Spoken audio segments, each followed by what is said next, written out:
Sumantra. I will introduce him. Yes. Okay. So Ashish, are we good to go? Yeah, we are good to go. It's live. Now we can start. Okay. The cast has gone live. Okay. Good evening, everyone. On behalf of Association of Pediatric Nephrology of Eastern India, or in short, APNI, I would like to welcome all the speakers for being here. Then I would like to welcome all the APNI members, and I would also like to welcome all our friends that have joined us through the webcast. So without much delay, I would start this program, and I would like to invite the chairpersons for the session 1. So we have Dr. Maushumi Nandi. Madam is head of pediatrics at Medical College, Kolkata. Then we have Dr. Diti Devi. Madam is a consultant pediatric nephrologist at Rani Utkarsha Kendra, Guwahati. And she is also a visiting consultant pediatric nephrologist at XLK Center, Apollo Center, and KGMT Hospitals, Guwahati.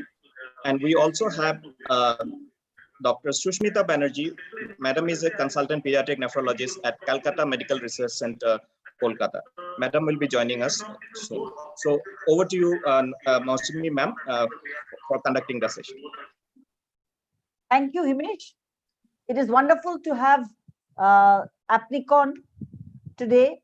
That is the 13th of June. And this is the first time we are having a webinar on the East Zone Annual Conference of Association of Pediatric Nephrologists of Eastern India. And I have my co-chairperson, Dr. Dipti Devi, and shortly Sushmita Banerjee will also join. It is my great pleasure also to invite the first speaker, Dr. Sumantra Raut, who is a pediatric nephrologist. Recently, he has done his DM in pediatric nephrology from AIMS, and he's the RMO cum clinical tutor posted at Calcutta Medical College. And the first speech, which Dr. Sumantra Raut will give, that is on complement pathway, the applied physiology.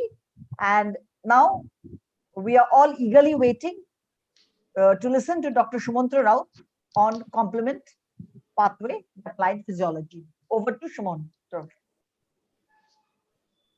Please, Sumantra, can you hear me? Yeah, ma'am. Thank you, ma'am, for the wonderful welcome. I hope I am audible to all. And thank you to this August gathering also for being a part of this conference today. And today our talk is going to be on complement pathway. It's applied physiology, which is required for us for pediatric nephrologist. And on my behalf, the slides will be run by Mr. Ashish. So I hope Mr. Ashish can start running the slides now. So within this short period of coming 20 or 25 minutes, we are going to discuss in very short regarding the complements, its different components, and its different implications in diagnosis and therapeutic. Mr. Ashish, can we run the slides? Yeah, fine, it's running. So first, let me get it clear that talk on complements are actually a huge dose of sedatives. So for the coming 20 minutes, I will try to keep you people as far as awake as possible. So pardon with me. So this is our hospital, Calcutta Medical College, where I'm currently working. So today we'll discuss the topic on the complements, its different pathways, the various components, the measurement, how to measure the various components each individually or in a segregation, and its role in different renal diseases like HUS, AKI, lupus, and in case of transplant. And obviously, intentionally, I have skipped the MPGN part that will be covered by Dr. Martin, and its therapeutic implication of the complements. So, as we know, the complements is more than a century-old magic bullets, which is initially discovered in the 80s as a lytic substance, and it's a major component of our innate immunity. It consists basically of some soluble proteins which are present in plasma and some membrane-bound proteins. There are more than 40-50 proteins which constitutes the complements family. So there are basically majorly three pathways: the classic pathway, the alternate pathway, and the lectin pathways. And each of the pathways are controlled very tightly by some positive controllers and some negative controllers to set up a balance within our normal physiology. So its prime motto is to remove the foreign organisms that enters into your body either continuously or continually. But complement activation is a pro-inflammatory feature. So overactivation can destroy the cell tissue also. And the renal implications, what are implied in case of these complements are basically the atypical HUS, the membranoproliferative GN type 2, the lupus nephritis, any type of GN such as post-infectious glomerulonephritis, the acute kidney injury, and in case of complement-mediated, antibody-mediated transplant digestion also. So now we'll come one after another. First, the complements pathway and its components. As we all know that there are three major pathways of this component. The first one is the classic pathway. The second one is the lectin pathway, and the third one is the alternate pathway. Each has separate type of initial entity, but the final common pathway is more or less going to be the same. So the classic pathway will again depict is in a pictorial matter. First, we'll give an initial very brief discussion on this. The classic pathway starts with some antigen-antibody complex. The antigen is any bacteria or virus that is entering into the body. The antibody may be, the antibody may be the IgM or the IgG. There are many subclasses of IgGs also. Suppose IgG type 1 and type 3 will be more. Mr. Assis, little bit slow, please. Yeah, I will tell when to click the next slide. The IgM and IgG, the IgG1 and IgG3 are more complement aggressive, and their combination stimulates the classic pathway. It starts from the C1 and then C4, C2, and so on, then end up in C3, then start the final common pathway. Then the next click, please. The next on the next slide, we'll see that on the next click, Mr. Assis. Now the lectin pathway. The lectin pathway is starts from some mannose like sugar is an initial trigger for that, and through this pathway, it ultimately lands up to C2 and C4 stimulation. So it just bypasses C1, but rest of the things are more common like the classic pathway. And the alternative pathway, actually, it's the more native one. It skips the whole classic pathway, the C1, the C4, and the C2, and directly stimulates the C3 by some constitutively on manner. It is all time on phenomena in our body in a very low level, because continuously there are some organisms are entering to our body through our respiratory tract or GI tract or anybody. So our body has to defend through it. It's defend through the alternative pathway. And this is called a continuous on matter, is called a takeover system. But whenever we have a increased amount of organ invasion in our body, then there is any disproportion in the negative controller or positive controller of this alternate pathway, then the alternate pathway goes out of our hand. And then there is an increased amount of C3 productions that leads to drastic component cascades. Now, next click, please. Among these components, there will be some subcomponents when our complement chain goes from C1 to C9. Among these subcomponents, there are usually the complements are designated as C, the classic components. It starts from C1 to C9 as per their activation in the chain, except C4, which wrongly counts before C2. And each of these complements, they are basically plasma proteins, as we were told earlier. They are usually freely soluble in the plasma, and each of these components may be divided into two parts. The smaller parts are called A, and the bigger parts are called B. Like C3A, C4A, C5A, they usually act as anaphylotoxins or the chemoattractants. And their counterparts, C3B, 4B, and 5B, they basically act as to help in phagocytosis as opsoniases. Now, in future, these complements, when a complement like C3, it activates, this becomes C3A and C3B. Maybe possible when it deactivates, it can produce many more other components like C3C, C3D, C4C, C4D, like this on. The implications in our pediatric nephrology, I will come deal in the later slides. Now, the nomenclatures of the classic pathway, as I already told, it starts with a big C from type 1 to number 1, C1 to C9 in a chronology order of their activation sequence, except that C4. But for alternative pathway factor, most of the factors are membrane bound. They are not freely soluble in the plasma. So that's why their names are around as per their, they are mostly belong to the hematopoietic family. So they are designated as CD, like CD46, that is a membrane cofactor protein, the CD35, that is a complement receptor 1. Others are the CD55, the DAF, deactivating factor, and CD59. There are also the major components of alternate pathway is factor B, factor T, which tightly regulates our complement cascade. Now, next slide, please. Now, coming slides, I will do next slide, please, Mr. Assis. Okay, the next slide is actually a busy slides. It shows the whole all the three pathways in a nutshell. Already I have explained the upper part of the slides that the classic pathway starts with anti and antibody complex. The lectin needs only some mannose protein that's present in some bacterial cell wall or some organisms, and this mannose bind to lectin. There is some serine protease like activity that is called mannose binding lectin associated serine protease, or the MASP, and they stimulate, they bypasses the C1 whole procedure. They stimulate directly C4 and C2 to activate the C3. And the alternative pathway, they are constitutively on, as I already told, and they directly hit the C3 in a minimum flow manner. Now, this classic pathway, when we started with antigen antibody complex, they first hit the C1. With the help of C1 esterase, they break it into C1 subcomponents, which activates C4 and C2 later on. So there is a component called C4b, C2a, that is a C3 convertase. All thing we know is that from C3, our common pathway begins. All the three pathway converge into C3. And this C3 need to be activated to start the main complement function. And this C3, to start with, we need a C3 convertase. This C3 convertase for classic pathway is that C4b, C2a. For alternate pathway, the name is C3b, that is activated by factor B and factor D. So factor B again divided into factor BA and BB. And whenever this factor B divided into factor BB and it's joined to our old C3b, it becomes C3 triple B. This C3 triple B is the complement C3 convertase for our alternative pathway. Now there is a loop going on in the picture. In the middle of the picture, we can see a loop. The loop means whenever we produce more amount of C3b, it joins with the factor B part B, and this C3 triple B again joins with more amount of factor B, and it becomes a C5 convertase later on. So once there is a overactivity of C5 factor B or factor D, or a underactivity of our negative controller, that is complement factor H, factor I, or the CD46, the MCP, then there will be a continuous vicious cycle of C3 convertase production, and there will be a hyper regulation of our complement pathways. Now, this C3 divides into C3 and C3b. This C3b stimulates C3, C4, then C5, C6, then up to C9. This C5b9 is as a whole called as membrane attack complex, and that is the main nutshell of our complement pathway. What this membrane attack complex MAC does, it actually creates some holes within the cells.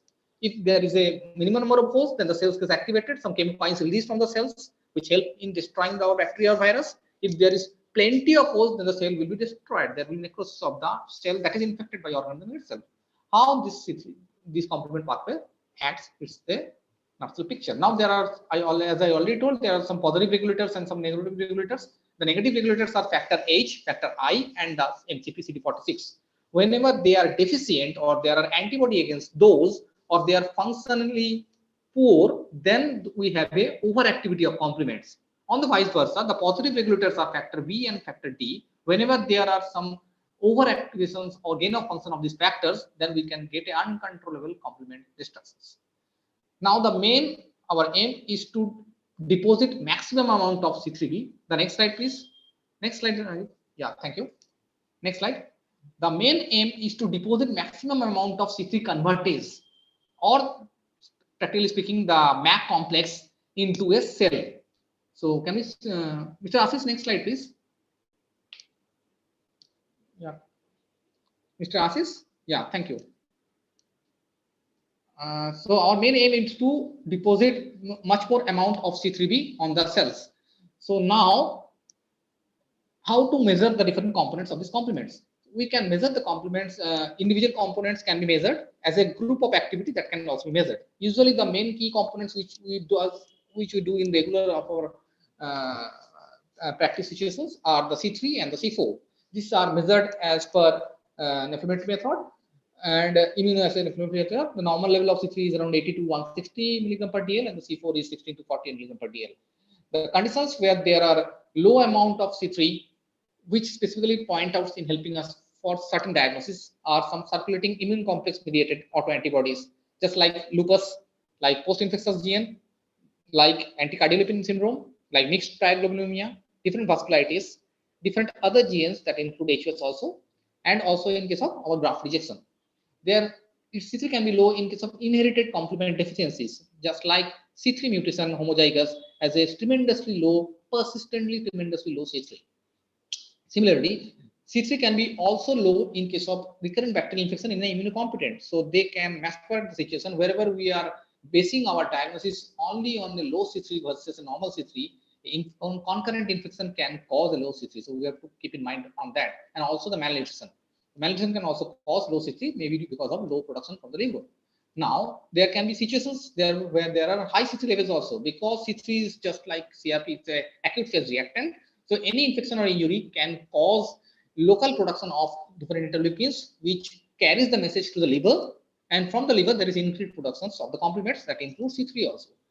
But chronically increased production of C3 levels, they signifies somehow some hematopoietic malignancies, some mixed cryoglobulinemia, but luckily they are reversible. So whenever the malignancy is been treated, or the mixed cryoglobulinemia, if it is due to Hep B or Hep C, if treated properly, then the C3 levels gradually turns to normal level.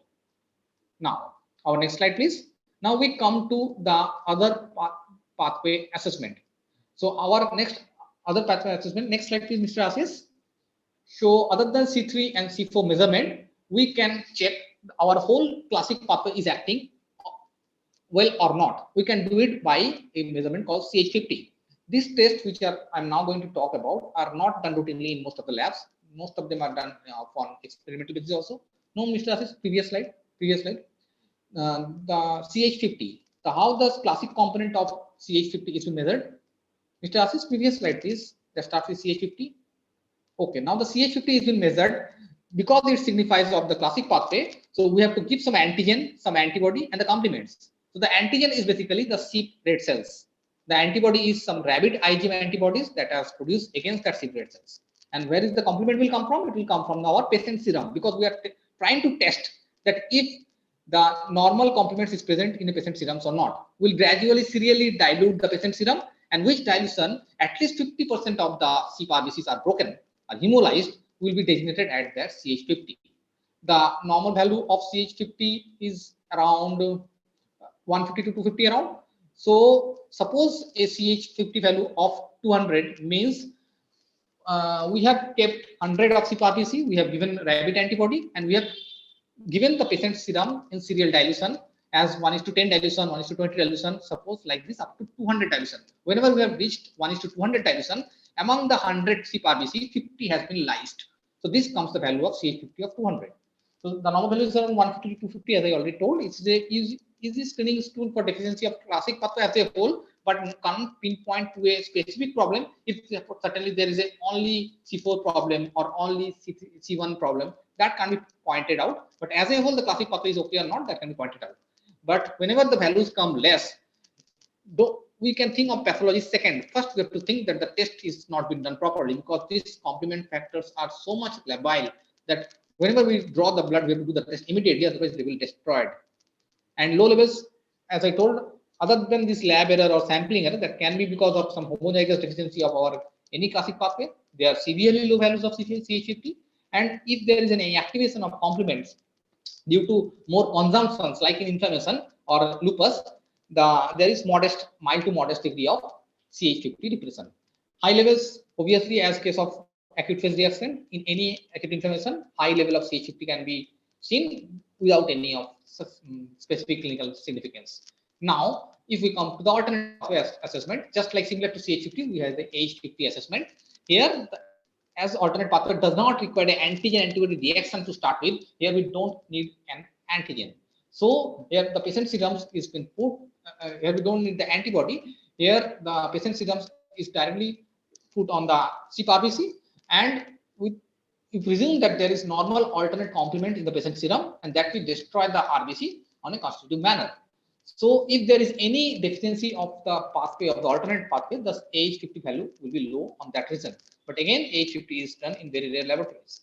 So the other test we can do is we can select any separate specific sub-factors like C3A, C5A, or C3B, but they are done in only research purposes. So this increased amount of any subcomponents has an advantage, because other components like C3 or C4, as they are acute phase reactant, they can increase in an acute inflammation also without any immunological disturbance. But this activated C5A or C3A has to be increased only in case of whenever there is an active complement system problem going on, not just because of acute phase reactance.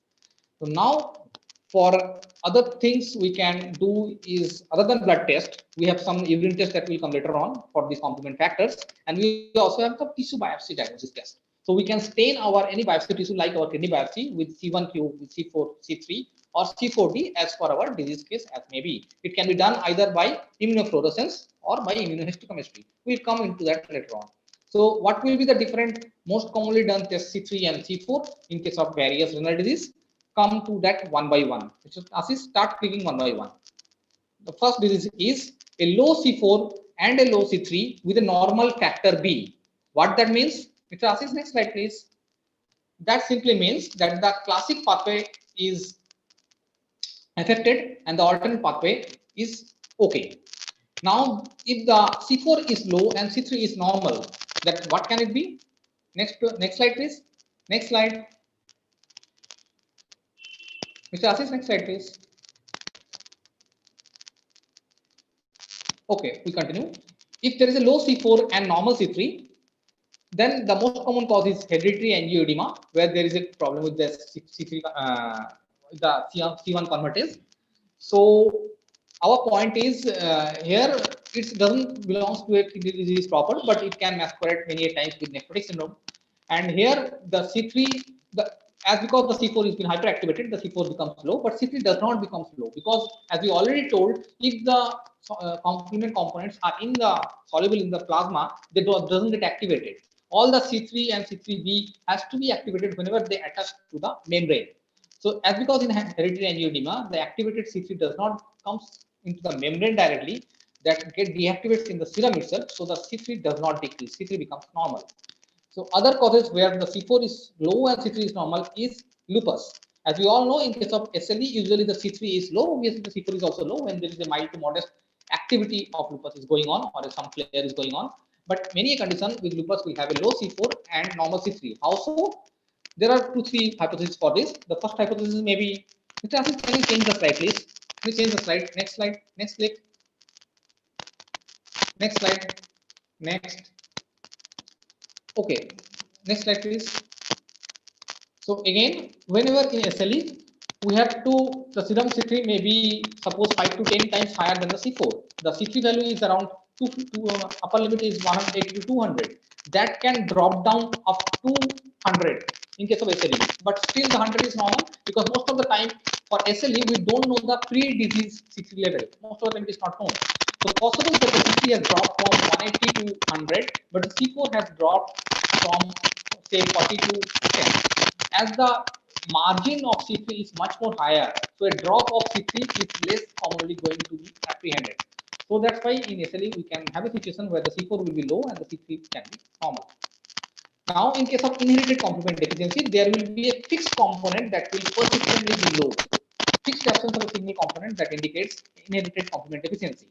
In case of some immunopolycythemia, where most of them have low C3 and C4, some cases again have a low C4 with normal C3, and in some cases of pyroluminemia, there can be a low C4. Now, in case of low factor B and a normal C4 indicates a alternate pathway activation. And if there is both low, in case of low C4 and a factor B, then chances both the pathway is activated at the same time. Next slide, please. Next slide. Now for some specific renal disease, suppose anti-GBM disease or with fast food, here classic pathway is activated, but C3 and C4 remains normal. Why so? Because there is increased synthesis of C3 and C4, and that matches the catabolism of C3 and C4. The level is normal. Next slide. Next slide. Again, next. Now, but regarding dialysis membrane reaction, usually occurs in the first dialysis session. Next slide. So it becomes alternate pathway activation. So there is an increased amount of C3A and C5A, which we routinely does not do in our lab, and it's of less important also. Now coming to the important part, is AKI. In case of AKI, there is ischemic recapitulation injury. So here again, classic and alternate pathway activation, and there is a deposition of that particular material in that site only. Now the rest of the complement component split products can be possible on that is they are why they are helpful, because as I told, they are not the acute phase reactant. So if they are coming in a low level, that means some active complement dysfunction is going on. Now, the complements is synthesized only in liver, that I have told already. But there are also evidence that complements are also have extra hepatic synthesis sites like kidney. So the local complement synthesis, this is a paper from AI in 2001 that suggests that most of the complement components are synthesized in kidney also from C1 to C9. All components are synthesized there locally, and they can also clear the locally produced immune complexes.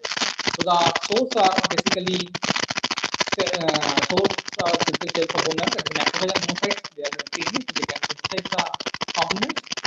And this is slide visible. I think the slides are gone. Maximum is the slide is visible. I think the slide is not visible. Is the slide okay there? Is the slide okay? Yeah, it started spinning. Thank you. Thank you. Sorry for the disturbance. Now, what memory attack complex does? It actually does multiple pores within the cells. So, as I told, if there is maximum amount of cells, pores in the cells, the cell will necrose. If it is lower concentration cells, then there will be some cytokine release from the cells, and that will cause destruction of the other organisms. So, why the important? Where there is the importance of integration of complement? Already the complement is synthesized in liver itself. Just because the interleukin 1 induces a 2 to 3 times increased amount of renal tissue synthesis in comparison to hepatic tissue synthesis. So there is, whenever the need is within the kidney, our target is to produce more amount within the kidney and not in sterilized manner, because excess amount of complement will destroy the cell system, that we already know. Now, so the local overproduction of C3 is caused by tubular intestinal injury, as in case of CKD. And in case of transplant rejection, there is ischemia perfusion is going on, just like AKI. And here interleukin 2, interferon gamma, they causes this amount of injury. Now, in case of renal tubules and glomerulus, there is a slight difference between the two, because in case of the Groms, they are having some positive and negative controllers. They are the CD46, the CD35, the CD55, and 59. But the tubules only contains CD30, 59, nothing else. So the tubules have a less check on the complement system, so they are more vulnerable for complement damage in comparison to glomerulus. So next slide. Now coming to the disease one after another. Next slide, please. So the first disease we're going to talk very much is atypical HUS, because Dr. Subal and Dr. Rajiv will going to talk on it, so I will not spend much time on it. Only the complement part I will talk. As we know, atypical HUS is a no previous slide. We have gone one slide ahead, previous slide. So as we already know that HUS is a ultra rare disease that affects around 2 per million of population, and pediatric and adult population largely more or less equally affected. So there are various complement mutations that can cause atypical HUS. Other than, there is a big proportion that can cause antibody against the complement factors. So among the two broad variety, one is the genetically determined complement abnormality versus the antibody abnormality. Among the complement abnormality, the first comes as complement factor H abnormality. That is around 20-30% of the total bulk. And the age group is more or less 3 to 5 years. We usually have a low C3 in 50 to 100% case, and it can be heterozygous or homozygous anyone. Second common place is the complement factor I mutation. Here also the C3 comes as low. The age group is around 3 to 7 years, and usually it is in a heterozygous condition. Now comes the C3 mutation. In this case, the C3 is, there is a gain of function in C3, so that's why there is overactivation of the complement system, and the C3 is near about 100% low in case of isolated pure C3 mutation. In case of MCP or CD46 mutation, the C3 is usually not that much low. Its age group is little bit higher, that is 6 to 8 years. They are mostly self-limiting disease, though they have some on and off recurrence. But another thing, they less likely to have a bad prognosis of ESRD. Even if they go to ESRD on transplant, they are less likely to survive. So this is one of the favorable disease among all the HUS, on all the complement damage complement mutation. Another one is complement factor B or the PHP mutation. In case that case also, the C3 is most of the time is very low. Now come to the complement factor H disease. For this antibody disease, these are the incidence of around 5 to 20% as per the Western data, but Indian data which come from AIM as there is a chance weakness is pretty high, that is around 55 to 60%. And in this case also usually the median age is between 7 to 8 years, and around 50% of the children have failures to see in this case of disease. So whenever we get a HUS atypical variety and our ancestral age is trending or whether it is trending, we can have a rough idea from the CT levels that it is going to be a complementary age or a CT mutation or a CD40 mutation or an ancestral age. We can get more or less of idea other than from the age. Now I'm coming to the point that next slide please. Now a little bit about the complement, a little bit on factor age. Next slide office. Now this factor is what it does. As I already told, for our alternative pathway, we have some positive controller and some negative controller. The positive controllers are factor B and factor D, and the negative controllers are the factor H, factor I, and MCP, the CD40. What this negative controller does?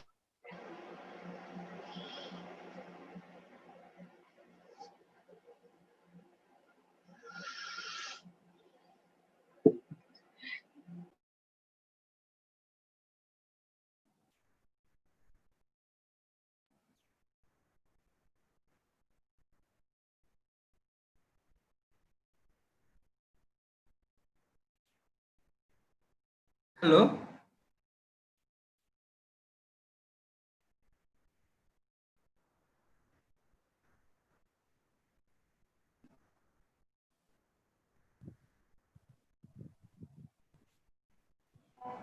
Actually, there is a lot of disturbance. Hello, Rajiv. Yeah, me. Yeah.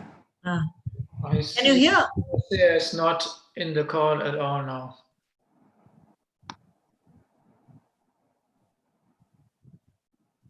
We can hear. We can hear. Okay.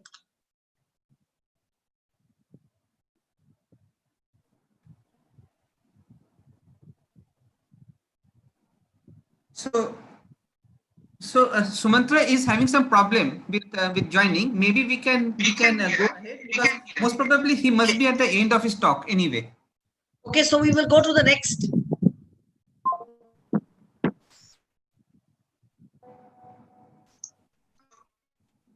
So Sumantra is having some problem with joining. Maybe As we cannot hear what Sumantra is saying, there is a difficulty in the audition. So we will go to the next. That is case presentation on HUS and C3 glomerulonephropathy. Hello.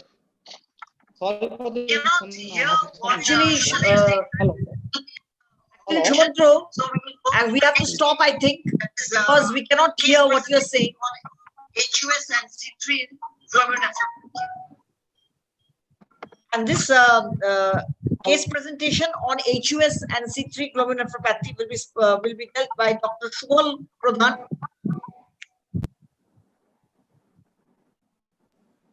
Yes, Rajiv. Hello. yes. Is Shubal present? Yeah, I'm present. I'm just sharing my screen.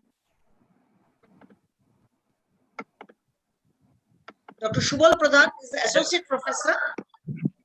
Okay, Shubal, please come. Hello. Hello. Can you hear me? Yes, yes. Can you hear me? But we can cannot hear see you, you. but not see you. Cannot see you. Yeah, You are not visible. some issue. Yeah, I think same issue is like yesterday. My Something happened. co-chairperson Dipti Devi, you can introduce Shubal Pradhan. Yeah, but he is not visible. Awesome. He is actually Yeah, let me try. associate professor from Orissa, Cuttack. He has done his fellowship in pediatric nephrology, and he is affiliated to SBPPGIP of Cuttack, Orissa.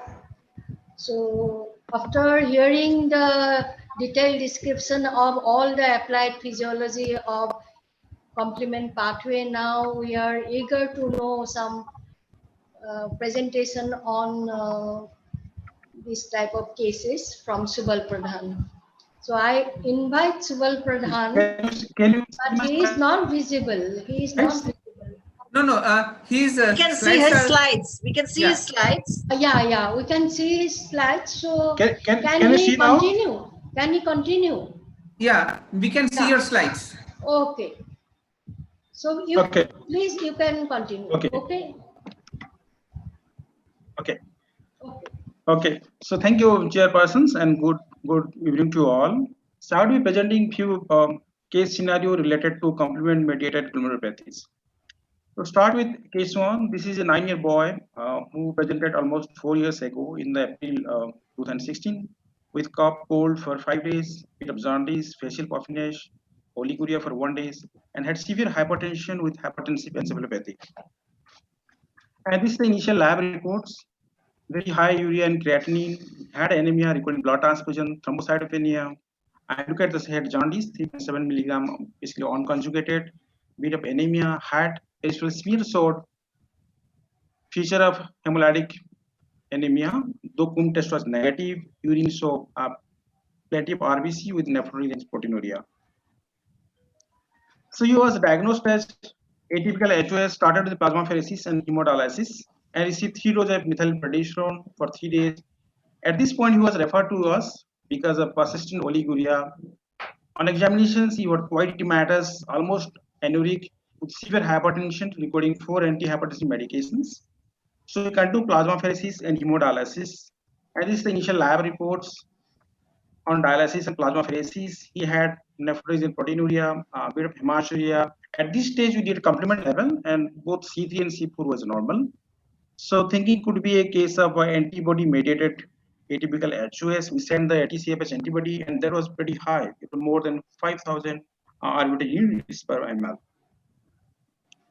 So already had passed more than 4 weeks, and there is no urine output despite a plasmapheresis and hemodialysis. So at this stage, we did a renal biopsy, and that was consistent with thrombotic microangiopathy. You can see that light microscopy pictures with congested capillaries, ischemic retraction of the capillaries with a lot of acute changes. Immunofluorescence staining was negative. And if you look at the biological course and treatment during the follow-up for the last 4 years, initially at this stage, the creatinine was more than 5 milligram. He had received 3 doses of methylprednisolone, and then started on daily dose of oral prednisolone. And then after 3 weeks, he was referred to us. At this point, we got the anti-CFH antibody report that was positive and very high. We gave 2 doses of rituximab followed by mycophenolate mofetil and oral prednisolone.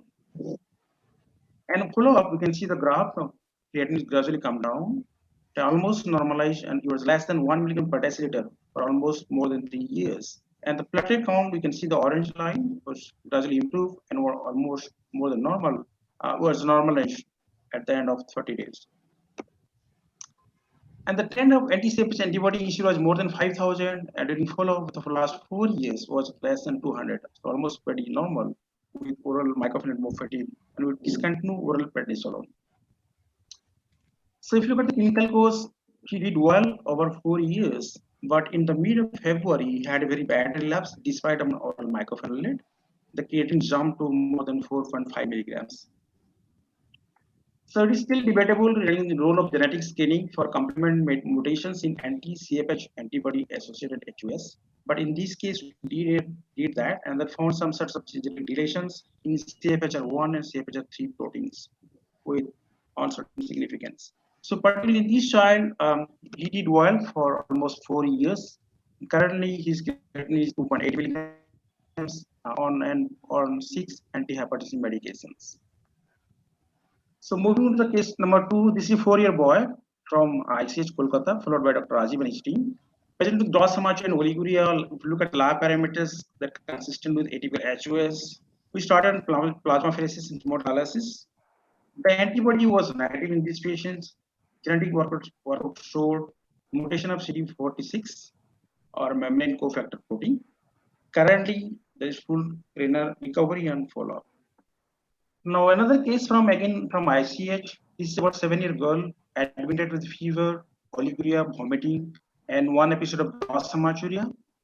Lab parameter again had anemia, thrombocytopenia, high creatinine.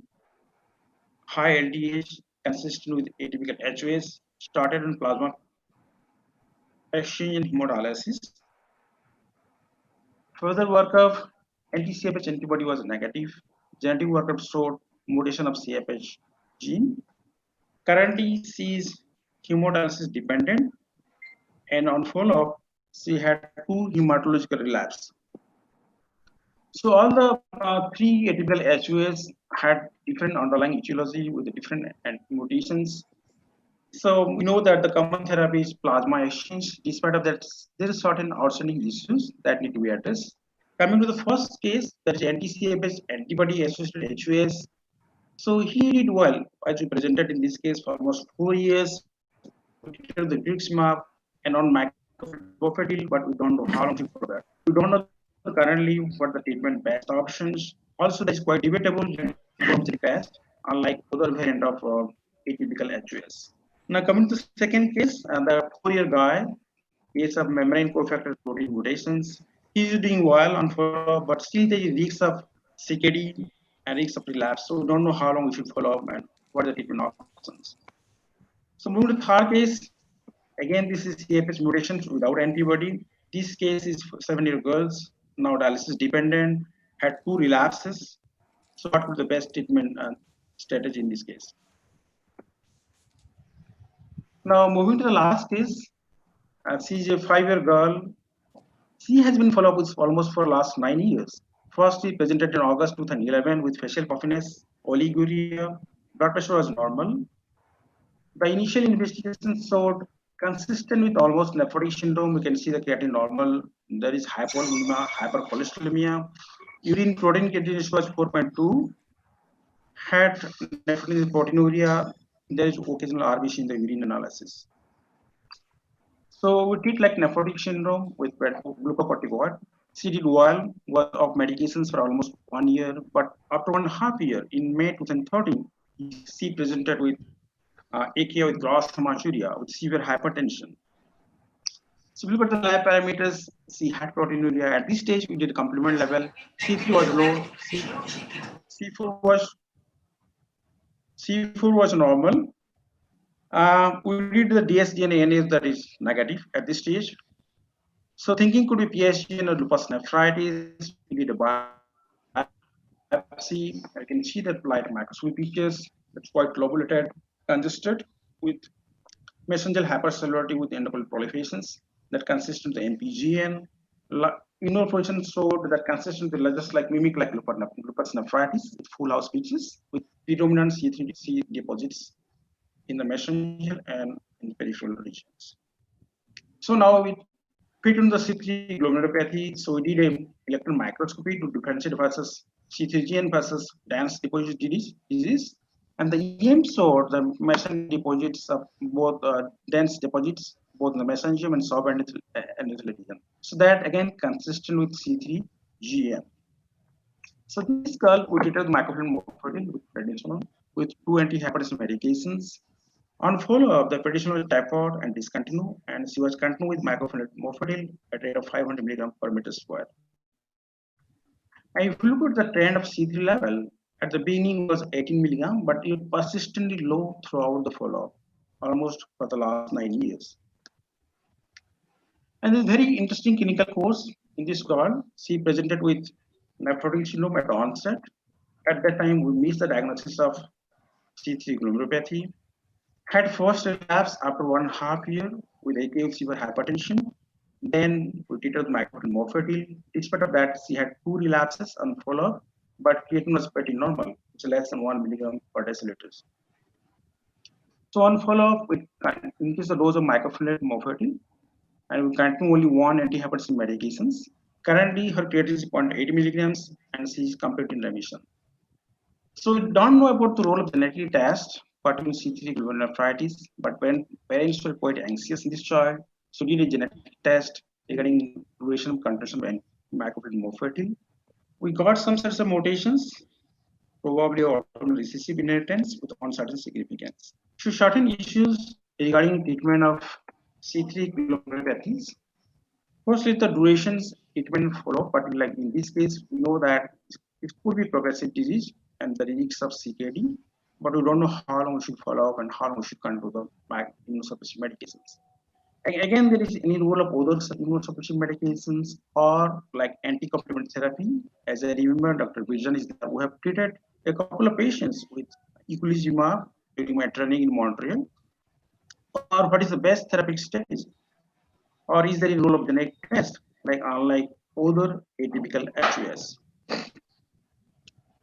And finally, we know that both C3G and atypical HUS are two different spectrum of complement-mediated glomerulopathies, but we don't know whether they are two different entities or a continuum of the same spectrum of disease. Probably that will be highlighted by our eminent speakers during subsequent talk.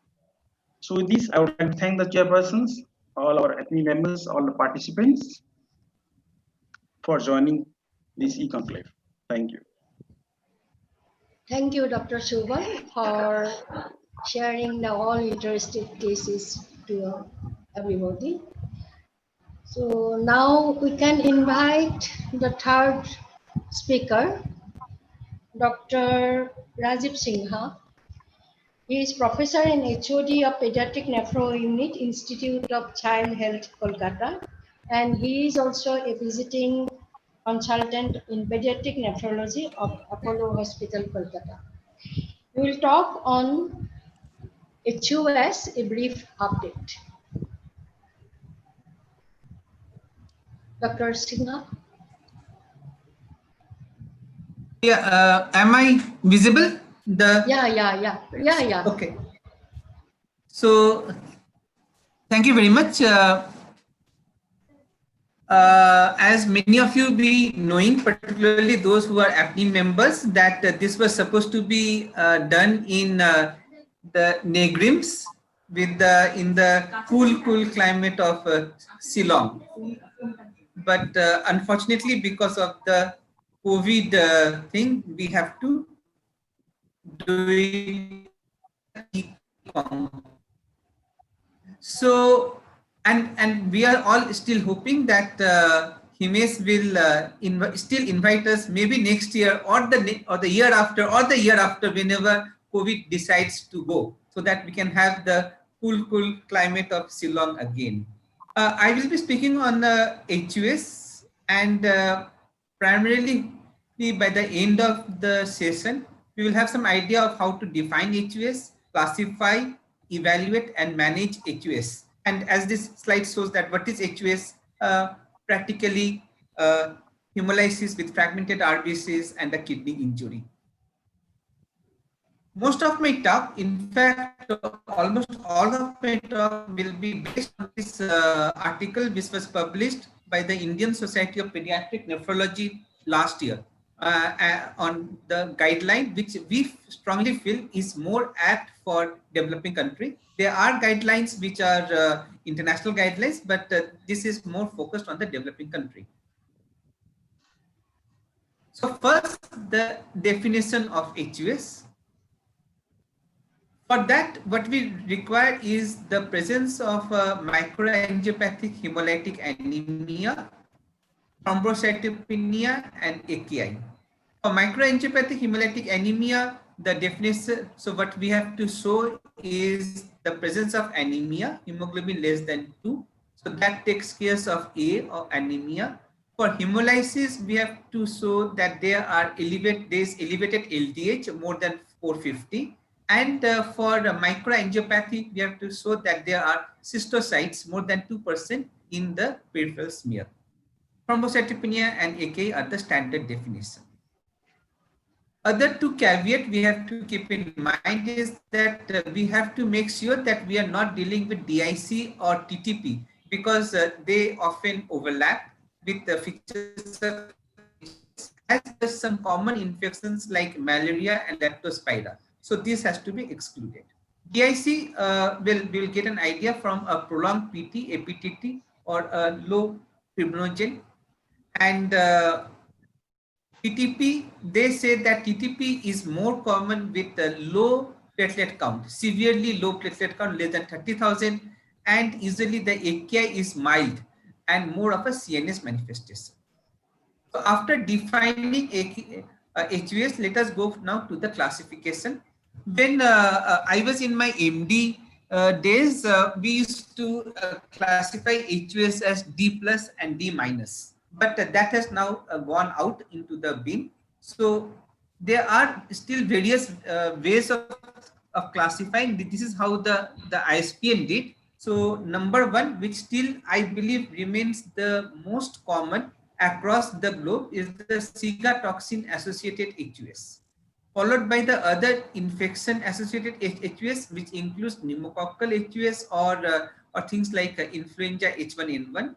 Then we have got the secondary HUS. So HUS from some other disorders, which includes SLE, APLS, the antiphospholipid, both the solid and organ transplant as well as bone marrow transplants. From malignant hypertension, this is important. We have seen few cases of malignant hypertension presenting with HUS sort of features and certain drugs.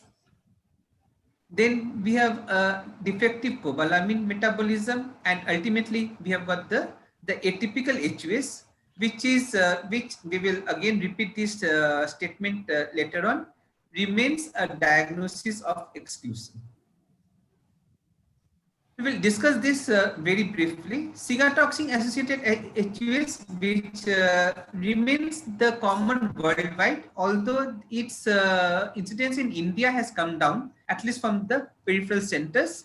AIMS also says that they hardly see cigatoxin associated HUS.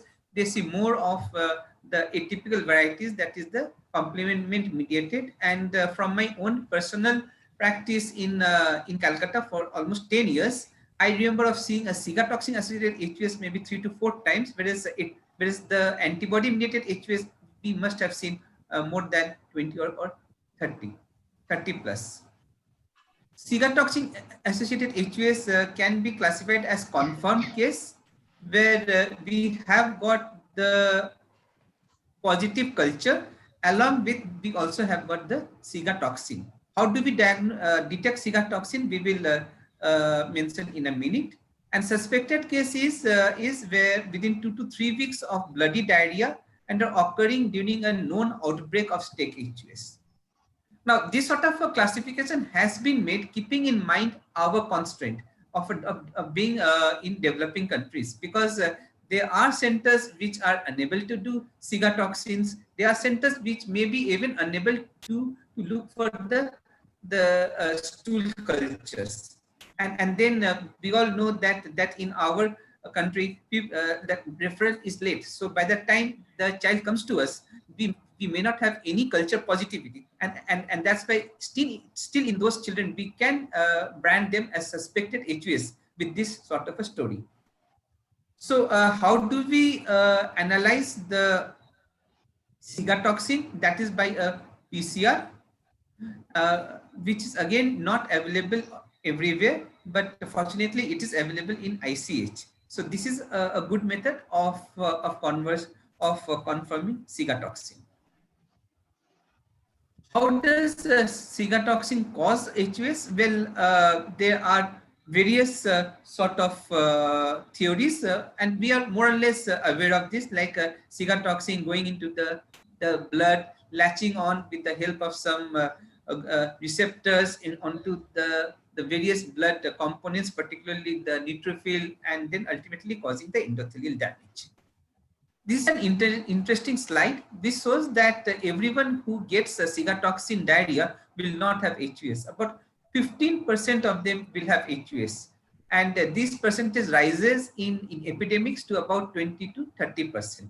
Rest of them, there will be no HUS even if you get a cigatoxin mediated diarrhea.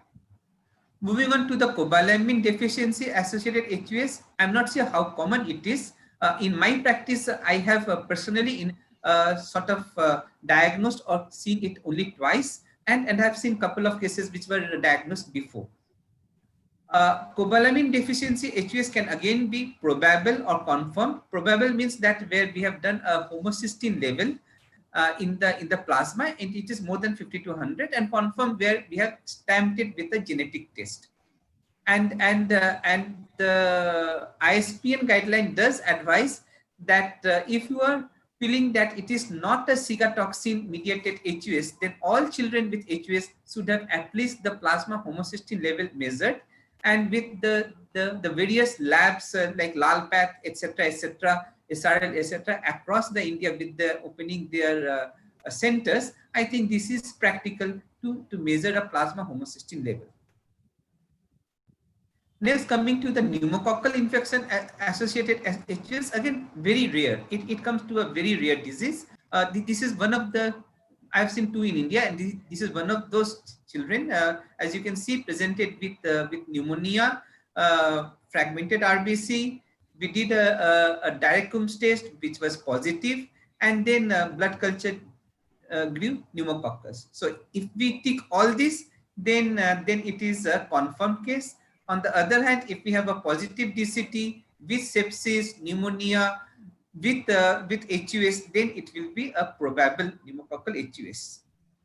How does pneumococcus cause HUS? Well, it is said that the pneumococcus elaborates something called neuraminidase, which sort of exposes the T antigen, and then this T antigen reacts with the antibodies in the plasma, and you have got the HUS. Now coming to what we will be concentrating on the rest of the talk is atypical HUS. Atypical HUS, I am repeating what I said before, is a diagnosis of exclusion. When you have sort of excluded cigatoxin mediated HUS, infection mediated HUS, TTPs and secondary HUS, then you start thinking of atypical HUS. Certain conditions you are should be having a high index of suspicion. For example, if we are having a positive non-synchronous family history, what does that mean? Is that if in a family there is one time you have got 3 or 4 children coming with HUS, that means it is most likely cigatoxin.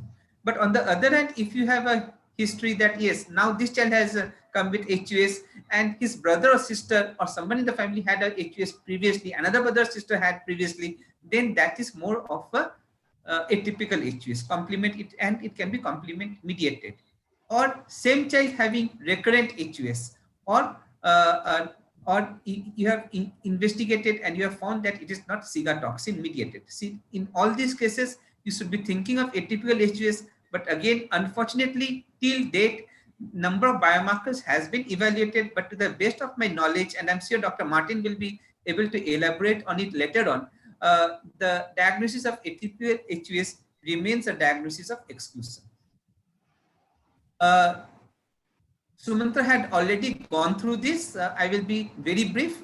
So we have got 3 pathways: the classical pathway, lectin pathway, and the alternative pathway, of which the classical and lectin pathway usually has to be induced, whereas the alternate pathway is something like a smoldering ongoing process in the body. And all of these ultimately results into a C3 convertase, which sort of initiates the whole process. Complement are good things, and that's why God has given us. If we don't have complement, then we are defenseless to many organisms. So for a bacteria, complement are a good thing. I mean, not for the bacteria. For bacteria, it's a bad thing. But for us, complement is a good thing. How does it works is that, as I said, that there is an ongoing smoldering activity. So there's a spontaneous hemolysis of C3, which breaks up into C3A and C3B. C3B then latches onto this C3B then latches onto the membrane C3B, and we have got something called a convertase, and then this convertase then further breaks down the C3B, and as we see here is an amplification loop. The C3A that has come up from here, and some of this activated C3B called C3BP then can also move on this pathway, and we can ultimately have the membrane attack complex. So I'll not go into the details of this, but the important point here is to highlight that it is good that we are having complement. They are not bad for us. But on the other hand, complement may be good if they are activated on the bacterial cell, but if they are activated on the host cell, then it is bad. We will have all the bad things happening, and that's why what we need is some check and balance. Check and balance where we can keep this amplification loop check and balance, where we keep this C3b this thing in check, so that the membrane attack complex is not formed. So what are the check and balance? This is how it happens. Like complement factor H, complement factor I, membrane cofactor protein, these are checks. And if we have a loss of function mutation, then we have HUS. On the other hand, if we have a gain of function mutation for C3 or CFB, then also we have HUS. And ultimately, if we have an anti-factor H antibody, that will be something like a loss of function mutation of complement factor H, and then we have HUS. Hopefully, it is understood. It is quite simplified approach, but this is a very important thing. And for understanding a typical HUS, I think this slide is very important.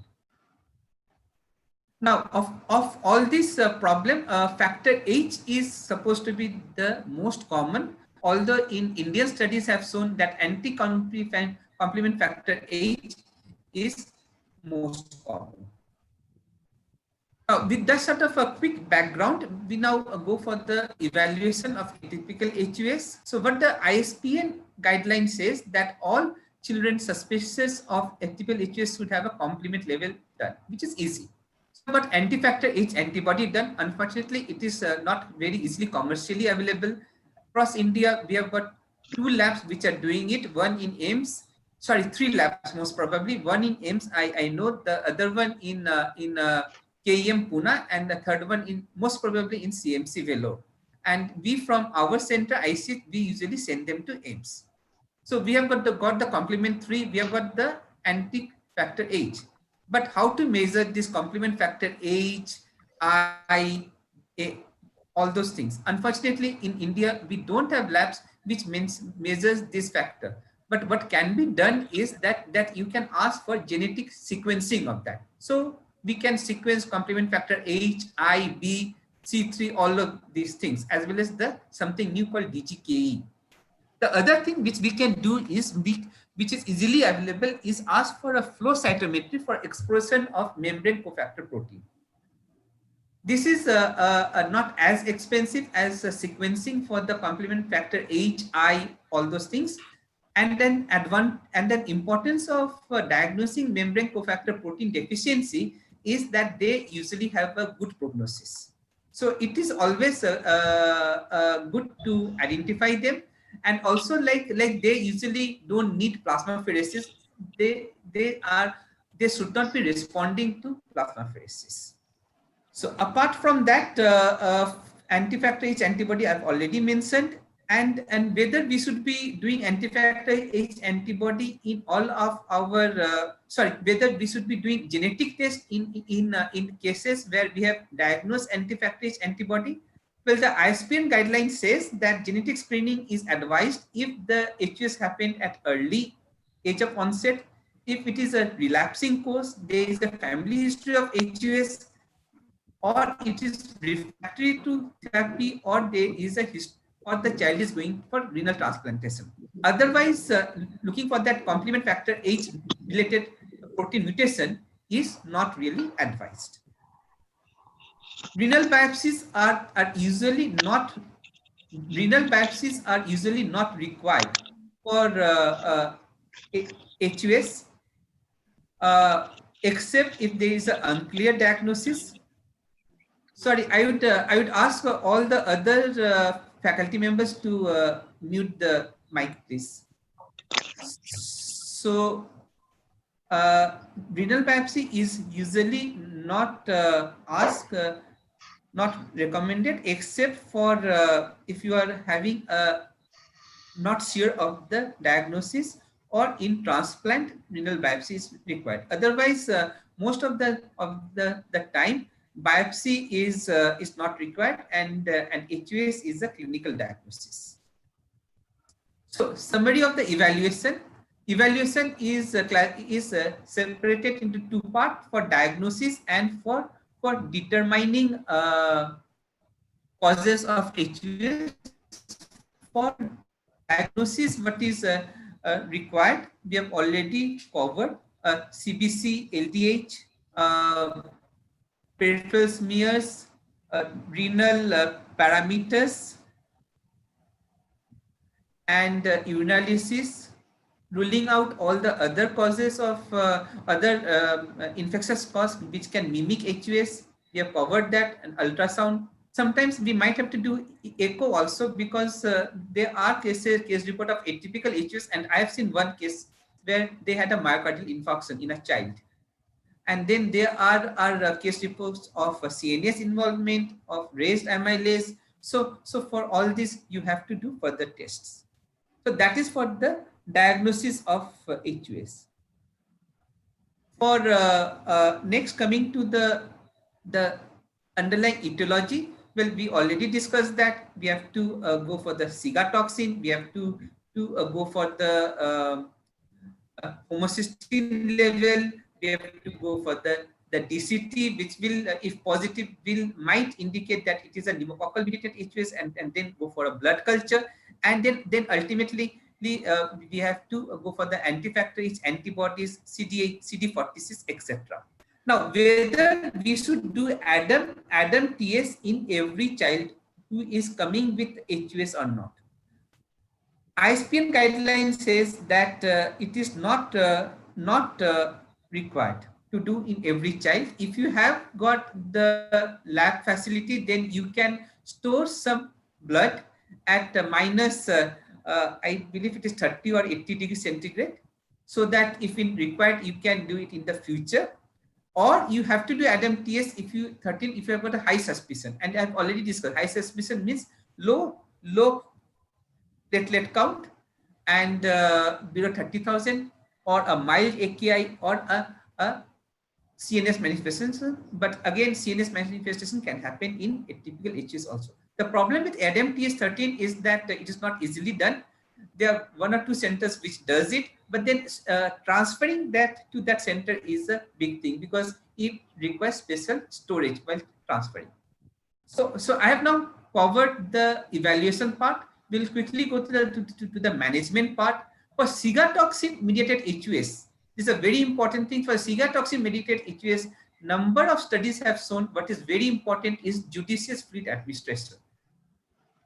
If the child is hypovolemic, studies have shown they are more likely to develop AKI, they are more likely to develop CKD, they are more likely to even develop neurological complications.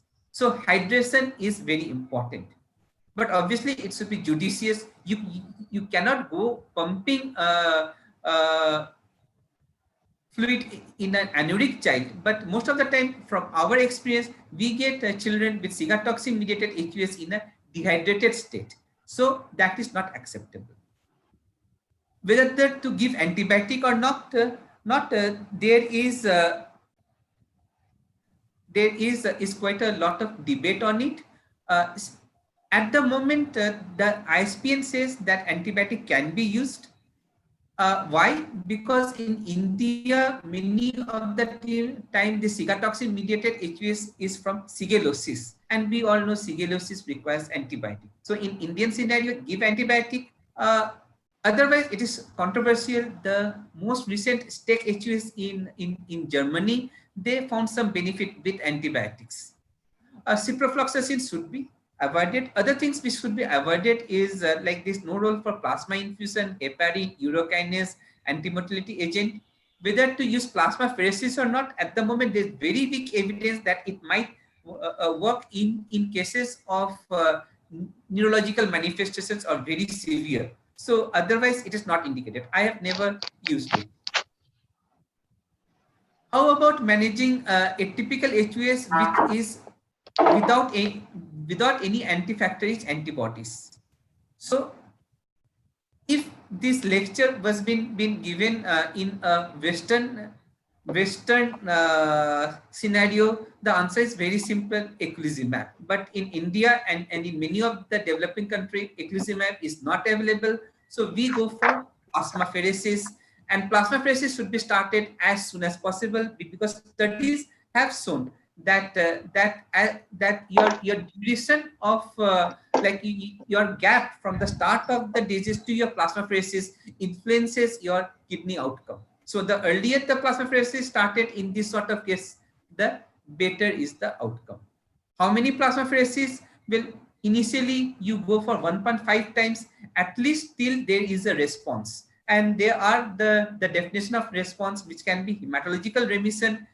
We initially target hematological remission because renal takes time. So hematological remission of platelet more than 1 lakh or cystocyte less than 2%, then we can reduce our frequency of plasmapheresis.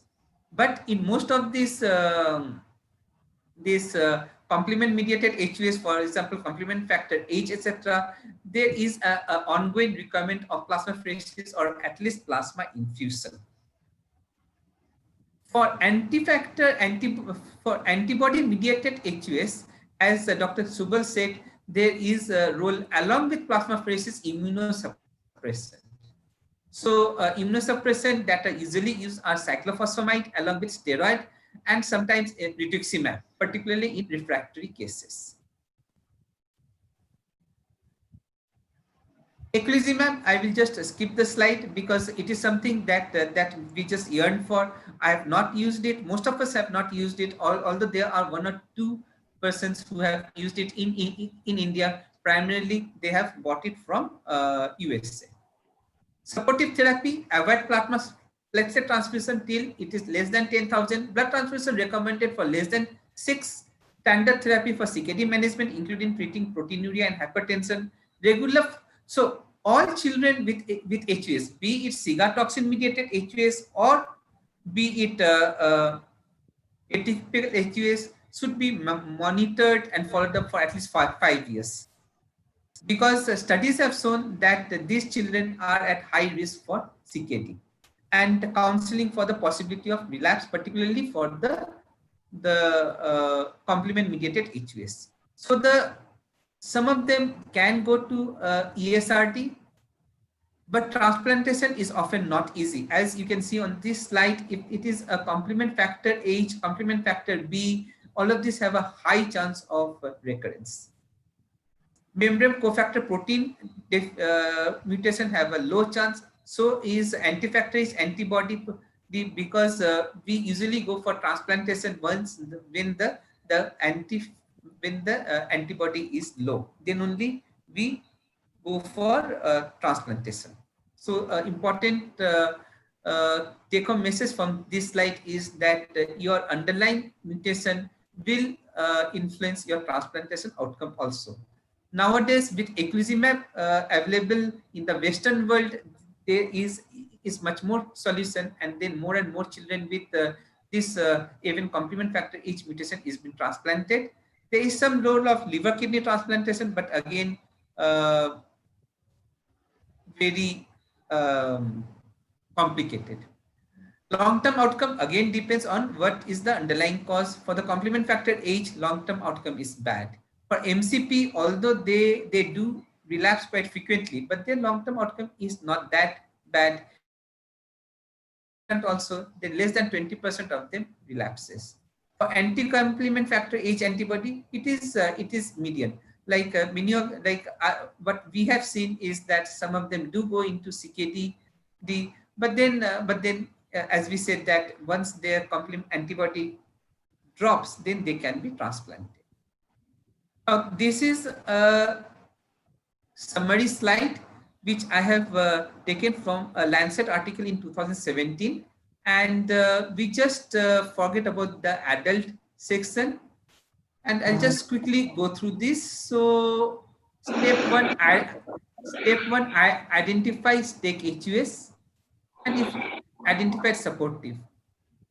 If you are thinking of pneumococcal HUS, mainly antibiotic, with like they might need dialysis, etc. But in pneumococcal HUS, usually there is no role for plasmapheresis, and some says that it should be avoided. For cobalamin C deficiency, how do we know that? With the help of homocysteine, plasma homocysteine, and if we identify that then there is role for hydroxycobalamin, folinic acid, betaine, etc. All this should be completed within 24 to 48 hours, and then if it is not, and also send the antibody, and we start our plasmapheresis, and if the antibody is positive, then we have seen that it is plasmapheresis with immunosuppression. The antibody is negative. We now have to start doing all the other tests, like to find out whether there is a complement factor H mutations, etc. So thank you, and I have Utho Anarkali Vemnier Khatam Hua, and the Anarkalis and the non-Anarkalis now can wake up. Thank you very much. Thank you, Dr. Rajiv, for this clear briefing of the all aspects of HUS, and which is debated most in current years all over the world, and we are yet to get the right answer till now. So thanks for this very briefing and clear deliberation from your side. Thank you very much, madam. Now, I wish to invite our guest speaker, Dr. Martin, for delivering one lecture on C3 glomerulopathy, the old wine in new bottle. He is professor and HOD of pediatric nephrologist and HOD of Kidney Center of Excellence, Al Jalila Children's Hospital, Dubai. And he was formerly head of nephrology at Montreal Children's Hospital, Canada. Dr. Martin. Thank you very much for your kind introduction. Hello to everybody. It was very rewarding to listen to the previous talks, and they really set the stage for anything I would like to say. Thank you very much for the organizers for inviting me, particularly Dr. Himesh and Dr. Rajiv. And we are a bit late in time, so I try to start without much ado. Let me see whether I can upload the, or share the, okay. Now let me see, slideshow.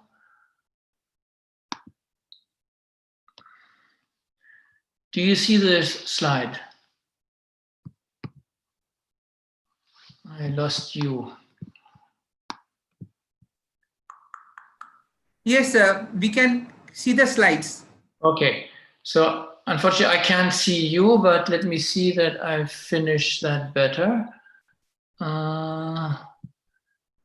Okay, let me see this here.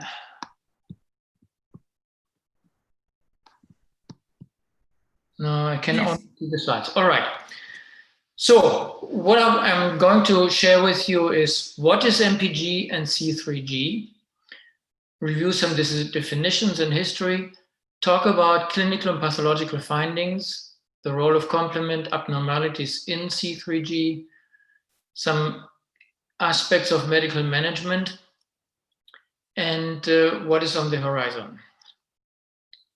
So to set the stage, this was recently published in 2019, Kidney International, as one of the conclusion of the Kidney Disease Improving Global Outcomes Controversies Conference. And as you see here, among various glomerulonephritides, we find at the bottom complement-mediated glomerulonephritis, and they are listed C3 glomerulonephritis and dense deposit disease. But this is in comparison to lupus, IgA nephropathy, pauciimmune, and so forth. So the clinical presentation may be similar to the other glomerulonephritides. So what is C3 glomerulopathy? The classification of glomerulopathies resulting from uncontrolled complement activation is still controversial and evolving. So as you know, traditionally it was referred to as MPGN or membrano, or also sometimes endocapillary proliferative glomerulonephritis. But we have to realize that MPGN is more a histopathological pattern of glomerular injury and not a disease per se. It is similar to atypical AGS and ultra-rare disease. And the name change initiated by, among others, Dr. Sethi from Mayo Clinic was meant to alert the physicians that there are underlying complement abnormalities with C3 dominant staining on immunofluorescence. So the diagnosis definitely needs a kidney biopsy. But sometimes there's neither C3 dominance, no differentiation between C3 and MPGN possible, and there is a lot of back and forth, even with the same patient. If you do sequential biopsies, you may find in one biopsy C3 dominance and another biopsy co-dominance with immunoglobulins and even full house pattern, so that the differential diagnosis to lupus may be challenging. So what is MPGN then? It's a histological diagnosis, as I said, and it's based on bright field or light microscopy. And the deposition of immunoglobulins and so forth in the mesangium or along the capillary walls, and the deposition results then in mesangial endocapillary proliferation. And finally, in the remodeling and double contours of the glomerular basement membrane. However, as I said, it's only histopathological pattern, similar to FSGS, which can have many etiological reasons. The disease may not present as MPGN and still have the same etiology. And non-routine histopathological techniques will be used more and more to understand what is the etiopathogenesis. But all these techniques that you may find a lot of new publications need verification and validation before we can take them face value. So it refers to inflammatory kidney disease, as I said, and we have to differentiate between primary membranoproliferative glomerulonephritis, sometimes also abbreviated as PMG, which includes cases without underlying infectious, neoplastic, or autoimmune disorder. So the latter is somewhat difficult in the concept that we're going to discuss. And nowadays we differentiate between immune complex primary membranoproliferative glomerulonephritis, or ICPMG, and complement 3 glomerulopathy, or C3G.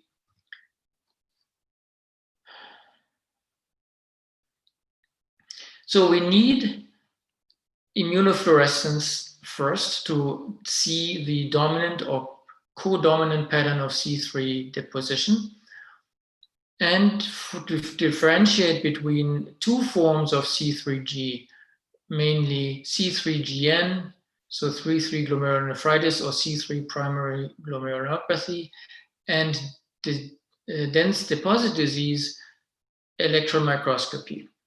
So in electron microscopy, C3GN will have discrete C3 deposits located in mesangium and along the capillary wall. And in dense deposit disease, we find more intense deposits in mesangium and within the glomerular basement membrane in form of ribbon-shaped bands. And I'll show you images for that. So as an overview, you see the distinction between MPGN, IC, immunocomplex mediated or immunoglobulin positive, and few immunoglobulins, few C1q, but C3 dominant. And here again, we differentiate between C3GN and DDD. And in the past, we called this here MPGN type 2, dense deposit disease, and the other forms, C3 dominant glomerulonephritis, and the immunoglobulin positive glomerulonephritis as MPGN type 1 or 3. Do you see the mouse when I move around? Okay. So what we have to rule out then, if we talk about C3 glomerulopathy, is infectious diseases, systemic immune diseases, neoplasms, chronic liver disease, and a bunch of miscellaneous disorders that can mimic C3G or MPGN, such as transplant glomerulopathy, sickle cell disease, partial lipodystrophy, Niemann-Pick, metabolic disease, and a number of others that I didn't list here. A number of those particular neoplasms dysproteinemias are certainly more relevant for adults than for pediatric nephrology. And this is nicely summarized in a recent review by Smith et al.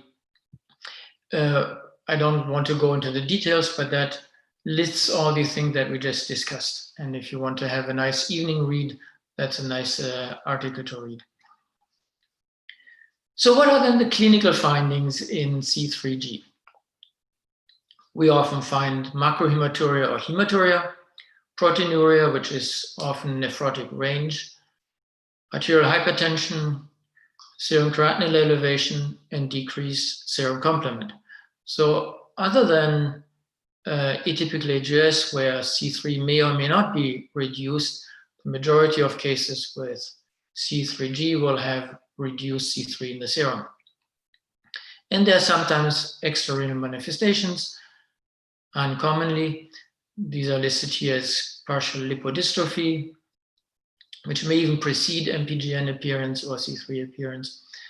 And it goes along with C3 levels that are low and C3 nephritic factor, or ocular C3 deposits, also known as drusen, and they consist of C3 split products and factor H. So typically we have child or young adulthood onset age with similar clinical features that we just discussed. About 40% progress to end-stage renal disease within 10 years, but 60% do not progress that quickly, and this has implication for the treatment. And there's a high recurrence risk in renal transplant. There are no new statistics for the new nomenclature, but this would be C3GN, and the other one would be dense deposit disease. And if we compare in an article published in 2017 between dense deposit disease and C3GN,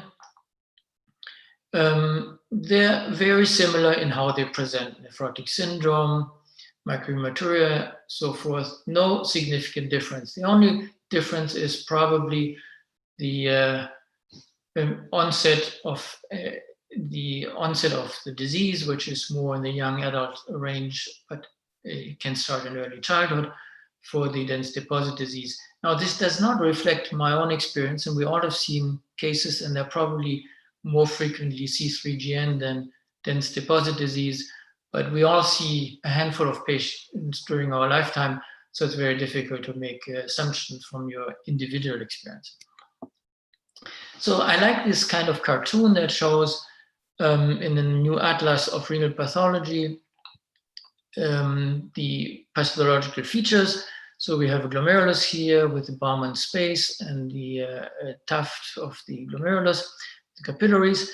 What you see nicely is here the epithelial cell with the podocyte, the glomerular basement membrane, the capillaries in the loops, and here you have these dark blue deposits typical for dense deposit disease, and they can appear either subglomerular-based submembrane, they can appear subepithelial, these are epithelial cells, they can be appearing in the mesangium with the majority.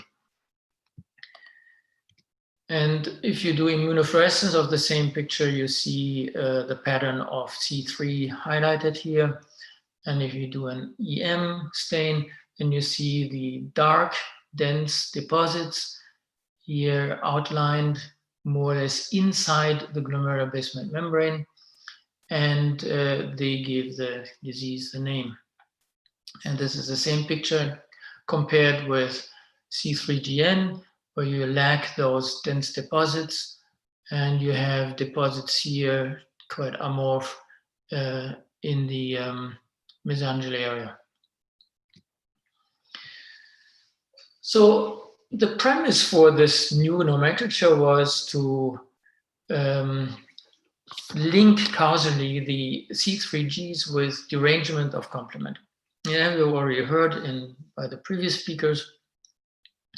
The focus is on C3 and the activation of C3, where the classical pathway, the alternative pathway merge, and various acquired or inherited abnormalities have been seen in this disease. About up to 16% harbor rare genetic variants, for example, factor H mutations, factor I mutations, factor B mutations, or C3 mutations. And some of them have C3 nephritic factor, classically C3-neph, but can be C4-neph, C5-neph. We still have to understand exactly the pathological basis for this and the etiological involvement in this disease. They're also very difficult to measure, and you have to be careful which labs measure them. Nephritic factors are seen in up to 50% of MPGN and C3GN, and in up to 80% of dense deposit disease. But again, it depends on the size of your cohorts. Newer studies show that there is the prevalence of factor B antibodies or factor C3 antibodies, in addition to factor H antibodies. Now, this picture is not to go through all of it, but it's just to show how confusing the picture gets.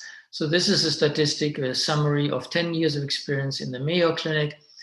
And they list here patient numbers, 26 patients, C3G as a diagnosis, and very few dense deposit disease.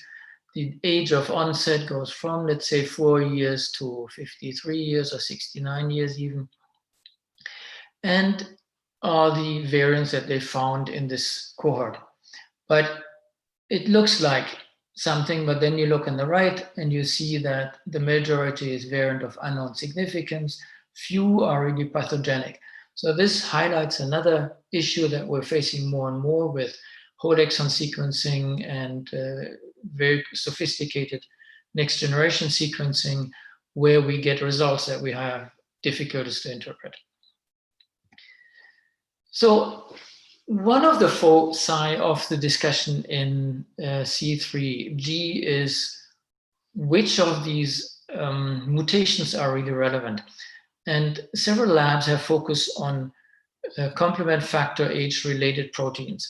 You see here the genetic architecture where factor H is then followed in downstream on the chromosome by CFHR3, 1. These are the classical ones that can be deleted and then give rise to antibody-mediated atypical AGS. You have CFHR4, 2, and 5. And then you see the proteins are very similar. And these all have evolved through duplications. And they're genetically very similar, and sequence is very similar. So they cause a problem in regular sequencing. And this also causes a problem in biology, because during cell division, the nature can err and can lead to deletions or duplications in the same cell. And you have some hybrid forms as well. All of these have been involved in abnormal regulation of complement. So it's not only that they can be mutated, they can also combine with each other, the proteins. And you have hybrid proteins, factor H related 1, 1, 2, 2, and so forth, or a whole group of factor H related, and they all can either stimulate or inhibit the activation of complement. So this is a field that's not easy solvable with traditional testing, and which is very difficult to understand. So here's one publication where, again, various described mutations and hybrid forms of complementary factor H related proteins are being analyzed and published. These are case reports, but they're very insightful because they tell us something about the biology of the disease. So are atypical AGS and C3G separate entities or a continuous spectrum? This is the question Dr. Subal has posed. And the answer is not easy. So we can, on the one hand, we have patients who have actually features of both. So that assumes that this is a spectrum. But then there are new studies that show that it has nothing to do with complement at all, and complement genetic, and that the C3G is actually a disease of HLA typing. So we don't know yet. But as I had pointed out, Dr. Zipfel in a recent publication in JASN 2020 has tried to organize this a little bit and says, normally physiologically factor HR is in balance with factor HR related protein, factor H. So they cannot interfere with each other. But in atypical AGS, you may have a mutation of factor H, or you may have a mutation or deletion of factor H related protein 1 or 3. And in C3GN, you have various mutations and hybrid forms of factor H related proteins. And these then lead to interaction with factor H, which is by itself in normal concentration available, but it inactivates or overactivates factor H. And that is where the pathology lies. So this also says something about where does the action happen. So we know from typical atypical AGS that the cascade runs probably to the end and leads to lysis of red blood cells and to injury on the cells because of the formation of the terminal complex cascade and complex. But in C3G, this doesn't seem to be the case, because if we block the terminal cascade with blocking C5, we have a very heterogeneous clinical outcome. Some patients don't respond at all, some respond partially. So it seems that the action is, the pathological action is more upstream. So before the C3 PB, C3b is formed and the C5 convertase is active. And this makes the treatment and the understanding of the pathology quite complex. So how can we treat this disease? There was a recent publication from the KDIGO with some guidelines about treatment, and they're actually quite disappointing, if I may say. So most of the treatment reports, treatment recommendations really are expert opinions and rely on case series. And there's an absence of robust understanding of C3, which is still an important knowledge gap, as I just have discussed with you. So mostly the treatments are derived from or extrapolated from other glomerular diseases that we have seen initially. And so the guidelines focus on inhibiting definable pathways of inflammation and or of terminal complement activities, but they're less efficient as we would like to see. So if you compare a patient with atypical AGS and you give eculizumab, you see an almost instantaneous reversal of the pathology. It's very impressive. And if you treat this patient with C3G with eculizumab, you have to wait months if you want to see a partial response. So the current treatment of active disease usually with MMF and with glucocorticoids. But even there are some contradictory reports. So some people also treat with rituximab, as we just have heard. And this makes sense if you think of antibodies that are directed against complement components. There are newer drugs in the pipeline, such as complement receptor 1 blockers and so forth, and recombinant molecules. Plasma exchange is not routinely done anymore, may be useful if there's factor H functional deficiency, or treatment can be not really be very effective and maintained for a long time. Now, several randomized controlled trials are listed in clinicaltrials.gov, and I spare you the description. They're all meaningless names because they're company products still. So we have to wait what the results and the outcomes will be. So this was another publication that summarizes moderate disease versus severe disease and how they're defined, amount of proteinuria and degree of renal function impairment. And they again recommend only prednisone and MMF, and for severe diseases, maybe methylprednisolone pulses or cyclophosphamide. So it's a lot of hand waving, and we all stick to something that we hope, an individualized hope that it will help, but there's so far not the magic bullet. But there's something that I wanted to close with my presentation that is quite fascinating. So Bekasi, in the group of Diana Karpman in Sweden, has published an interesting article in 2018. And she looked, or this group looked at aliskiren, which is an inhibitor of renin, and this, they show that renin actually activates complement. And this is a cartoon that shows this. So we see what we've just discussed before, and other speakers, the C3 activation and cleavage to C3A and C3B, then the formation of C5 and the terminal complex. And eculizumab is working, as you know, at this level. Now, renin has been shown to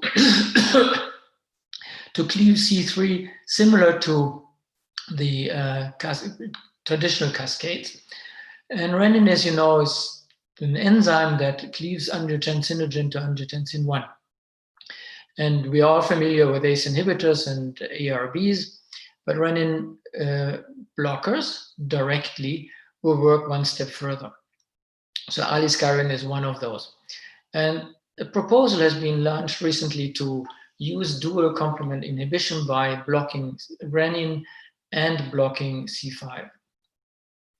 And the underpinning in the lab is this here, and I don't want to bore you with Western blot, but this is quite convincing.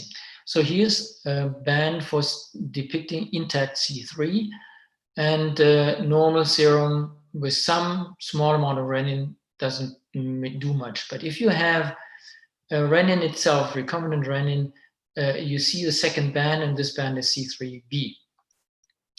And now you look for C3b in the other lane. So you have in 4 plasma renin in serum that's depleted of factor I, and this is necessary because otherwise the cleavage will be blocked. So if you deplete the serum of CFI, then and you add renin, then you have cleavage of C3. If you add again back CFI, this cleavage disappears.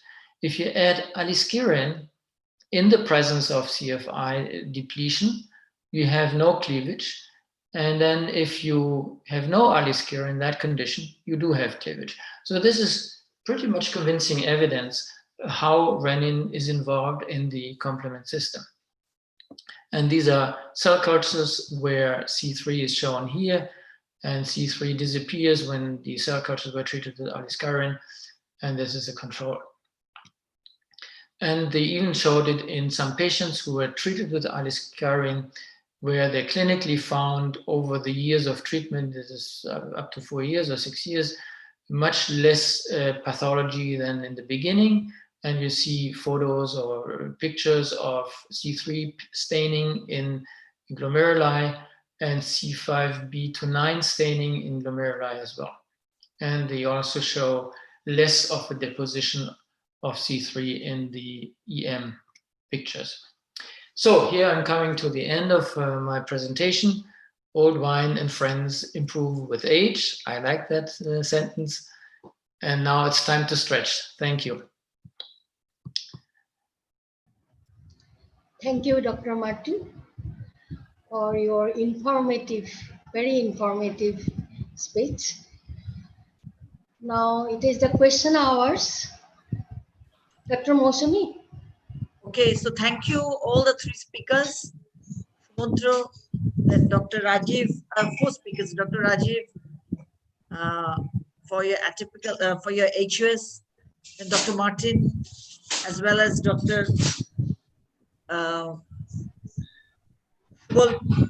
Pradhan. So now it is the time for questions, or will we finish and then, because we are running short of time, there are more speakers left. We can have if there are questions, then we can have it for 5 minutes. No, Himesh. Yes, we can have questions now, then it will be more relevant. So if there are questions, we can have it for 5 minutes. Yes. So where are the questions? There are some question in chat box. Okay, okay. You have not seen Mosami? Chat box? Yes, I've opened. You can continue.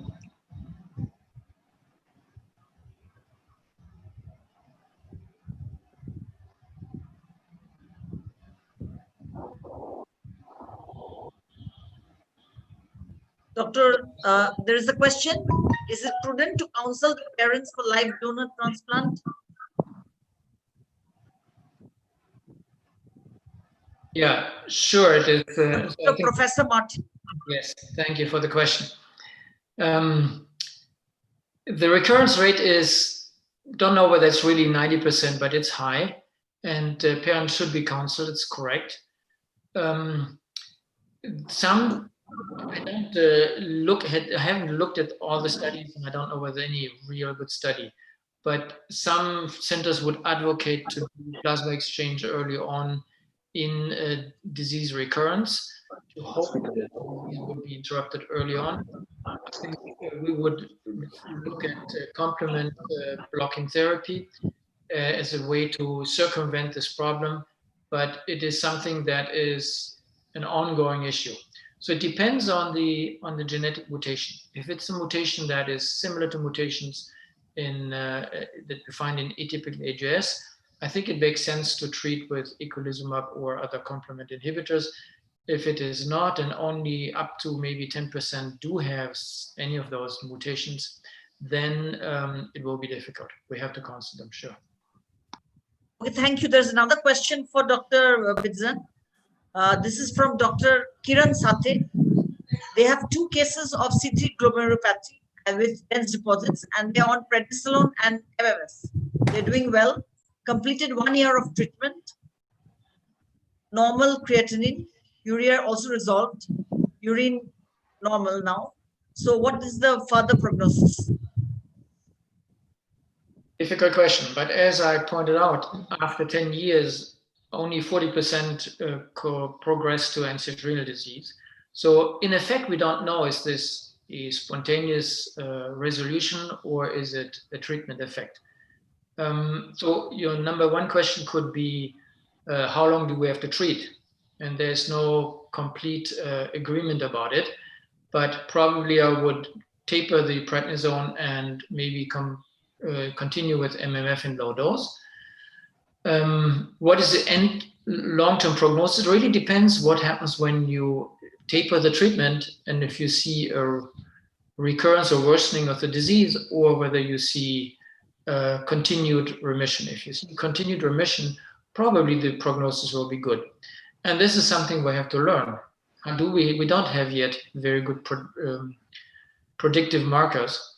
And in the future, we will be much better, I'm sure. But for now, it's individualized treatment. Okay, thank you, sir. So are there any questions left? Dr. Dipti, can you see any other questions? Is there any question from, yeah, any question? I think so. We don't have any more. Yeah, I have a comment on for Kiran. So this we have, as Dr. Martin said, that most of us are lucky enough to see very few cases of C3 glomerulopathy, and what we have seen in our unit is there is a wide spectrum.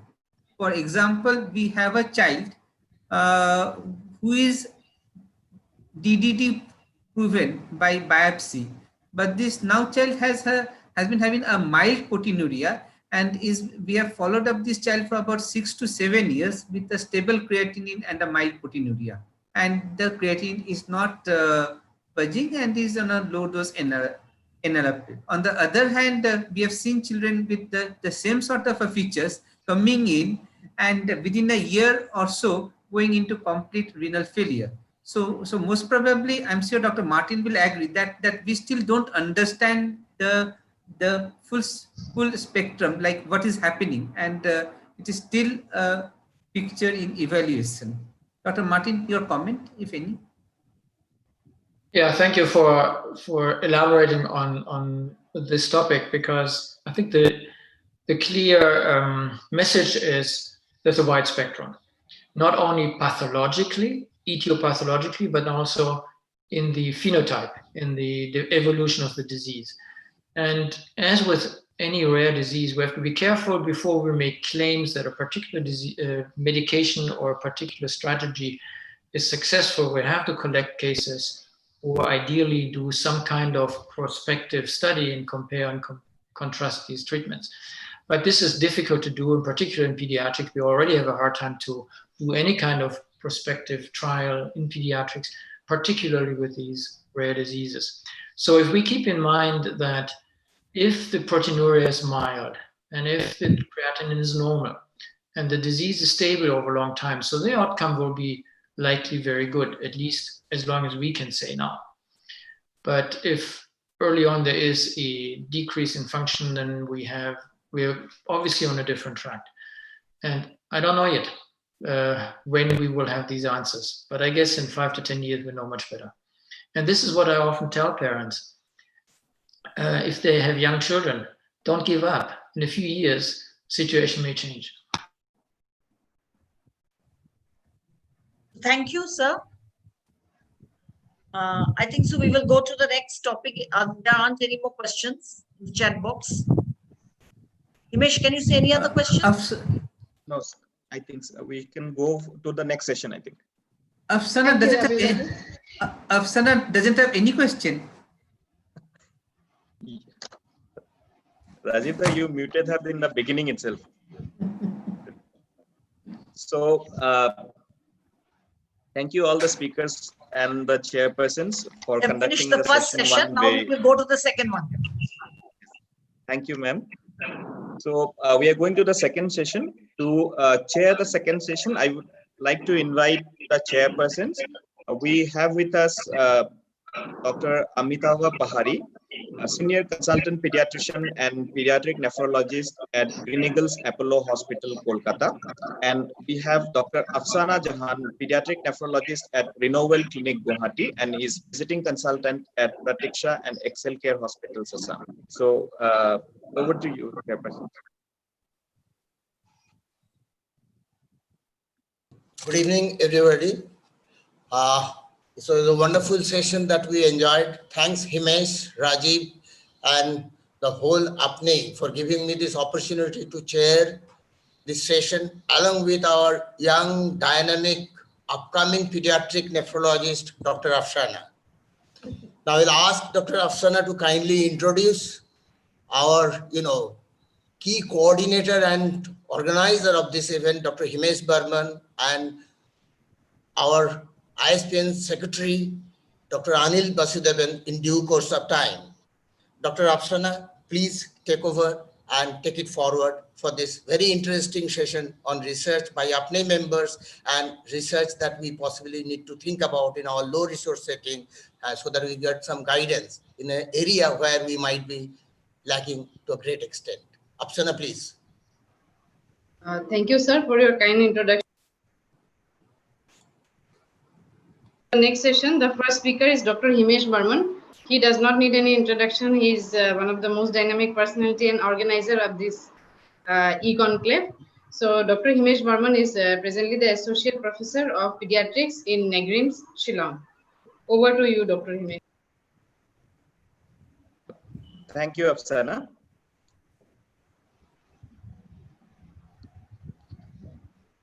So is my screen visible? Yes. Is my screen visible? Yes. Yes. So my talk will be very short and I'll try to cover some ground because we are running a bit late. this purpose of this talk is to just to give a prelude and prologue to Dr. Anil's talk that will follow. And the main purpose is to stimulate some culture of research and publication along with the clinical work that most of us are doing. So in the next few slides, I'll just showcase few of the papers that is published by members of APNI. And this is not a complete list, and maybe I may have missed out on some of the publication. The purpose is not to give a complete list, but to showcase some of the quality of work that we are doing. And I have included only original research papers. There are certain case reports and review articles written, which I have not included in this.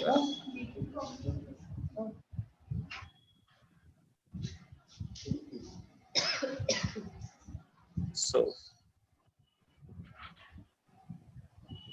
just okay. So first, this is a paper that is published on rituximab in impact on anthropometric indices in childhood steroid-dependent nephrotic syndrome, published by Dr. Rajiv, Sushmita, and team.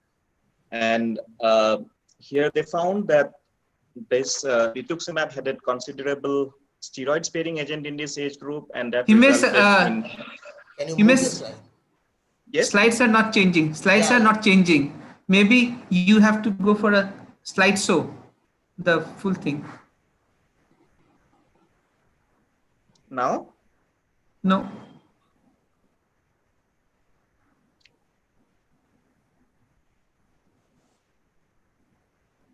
We are only present for the first slide. Okay. Slides should be changed.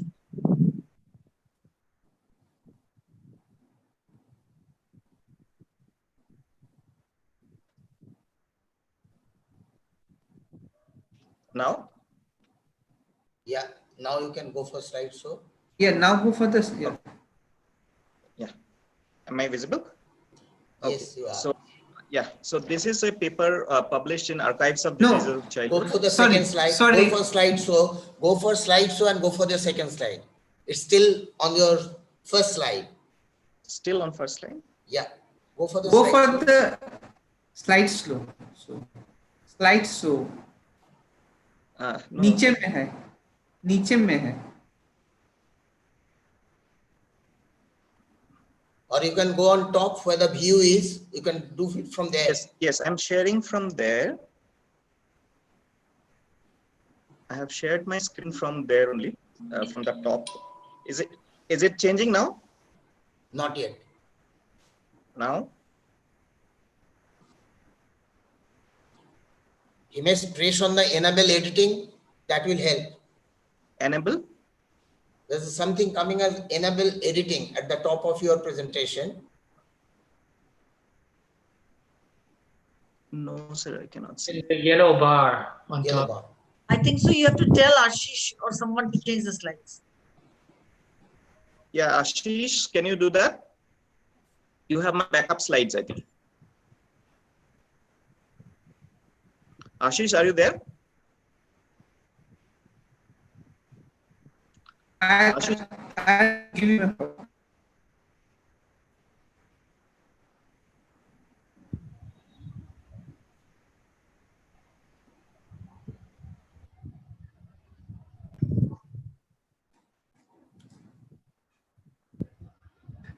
হিমেশের slide হচ্ছে না, আশিস উত্তর দিচ্ছে না। আশিসকে দেখুন তাড়াতাড়ি।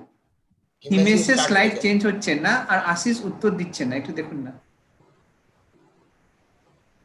Yeah, Himesh is moving now, but it's not slideshow. It's moving, but not slideshow.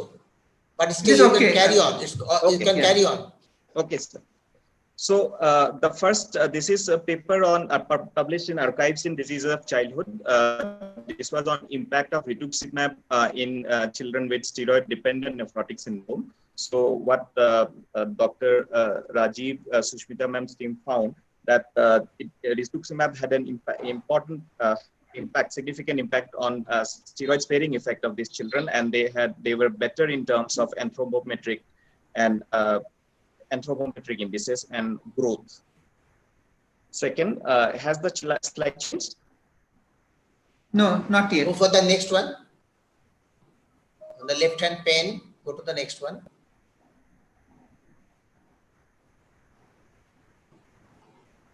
Now,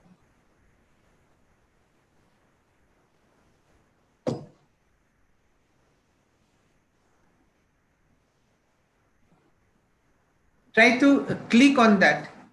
Try to click on the 3. yes. These slides Otherwise, are not moving. Otherwise, just mention it by mouth. Okay, I think that's okay. So,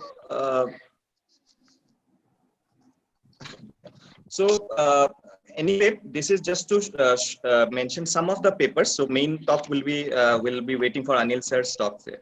So next, another one was on published in Nephron Clinical Practice, a case series, multi-center case series on congenital nephrotic syndromes. So this was a nationwide series where centers from Eastern India also participated. And this is one of the biggest series of congenital nephrotic syndrome. And what authors concluded that our children did not receive adequate treatment for various reasons, and outcome were not good. Then next, another article was on free vitamin D levels in steroid-sensitive nephrotic syndrome. So Shushmita ma'am's team did this study and published in Pediatric Nephrology, where they looked into the free vitamin D levels and vitamin D levels in nephrotic syndrome. And what they saw, that free vitamin levels were normal, where the vitamin D levels, total vitamin D levels were lesser without change in the your IPTH and all. So, and therefore they concluded that free vitamin D levels could be a better parameters for monitoring proteinuria renal diseases. Then next study is on pattern of renal histological findings in children, published from Dr. Subal's center. So this was one of the largest largest data for renal histological findings in Eastern India. From the same center, Dr. Subal Center, we had another paper on histological spectrum of treatment, histological spectrum of adolescent onset nephrotic syndrome. And what they found was, yes. Yes. Ashish, go to Dr. Subal's. Your slides are visible now. Yeah, I think Ashish is controlling. Ashish, go to the, yeah. So next. This is the paper on this one. Next, go next. Next, please.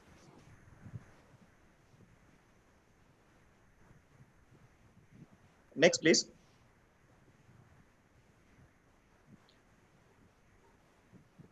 Stuck. Okay, anyway, I so, think Himesh, you can continue. Anyway, so the last paper that I was going to tell was Dr. Subal's team's paper on adolescent onset nephrotic syndrome, where they found that MCNS to be the most common and focal segmental glomerulosclerosis to be going neck and neck with that.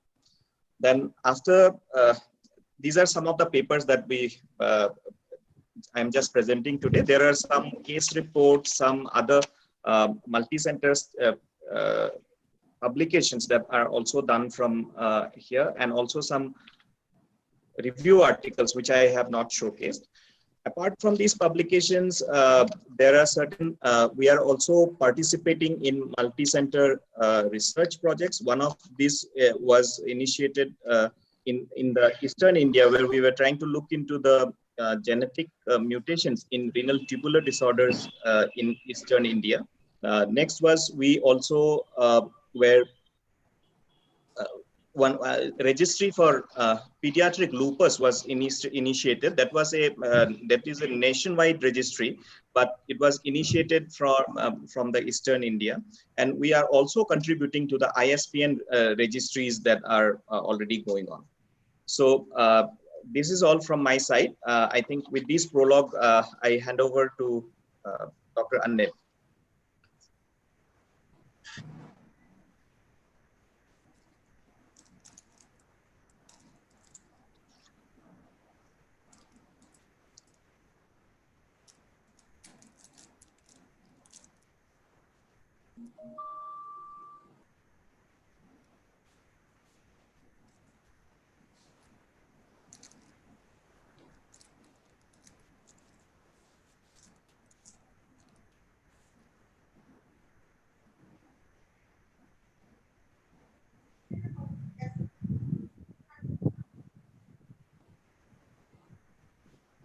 You have to unmute the mic, Anil.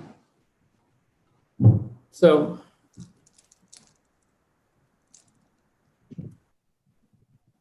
can you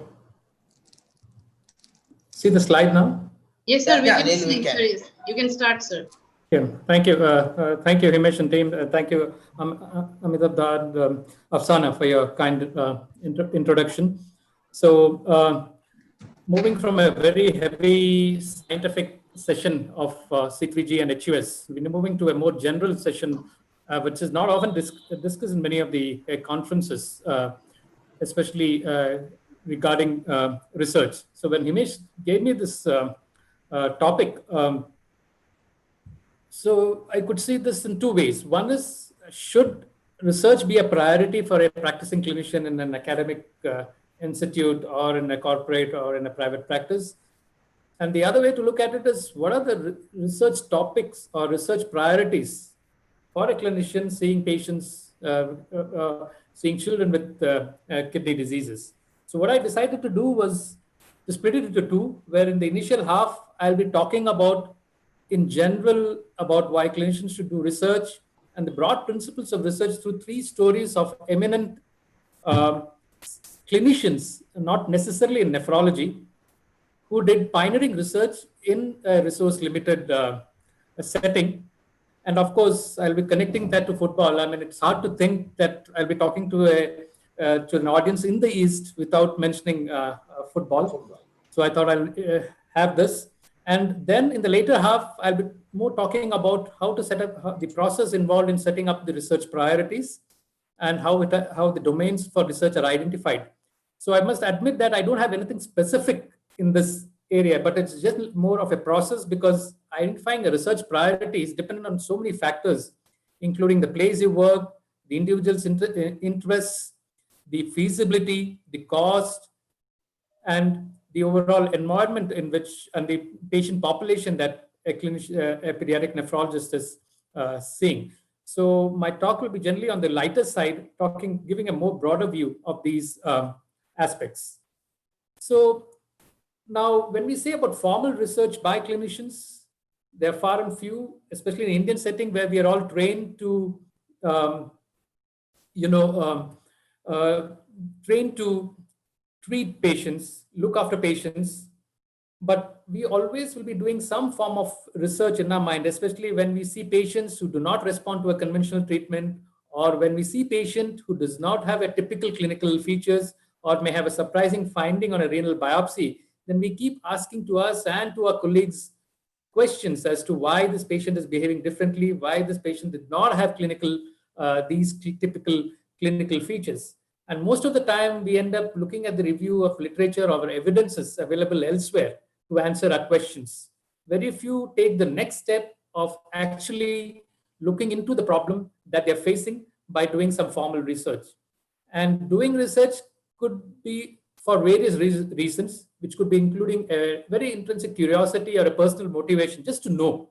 May not be necessarily having an impact on the patient, or it may be to improve the treatment. I mean, like what we have various treatment trials that has been done in various parts of the country, where we are comparing treatment and seeing which treatment is better. Or it could be a top-down, where the boss says that you can't get promoted unless you have at least two publications. So no matter what the motivations are, the key elements for a successful research are ideas, the time you spend, and the resources available at your disposal, which you can access, especially in terms of the facility, the money, and also the people whom you need for your research. So when we talk of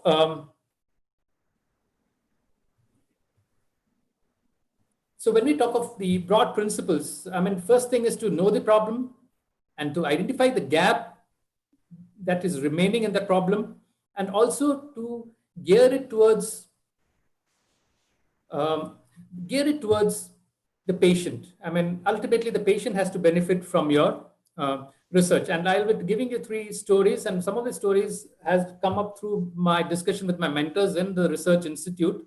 And some of the analogy, especially of the football, is from my mentor, Professor Anurag Kurpad, who, when I started research, told me about this. Sorry, the slide is not playing. Okay, so the first story is about Eric Bywaters. He's a British physician who initially trained as a pathologist in UK with emphasis on hematologic laboratory technique. And thereafter, he went to US and did training in rheumatology and came back to UK actually to work in the military. But he was rejected there because of a kidney disease that he had. And so he went on to work in Hammersmith Hospital, heading the rheumatology department. And his work in the renal field unfolded during the World War II and the massive bombing that took place by the Germans on the London city.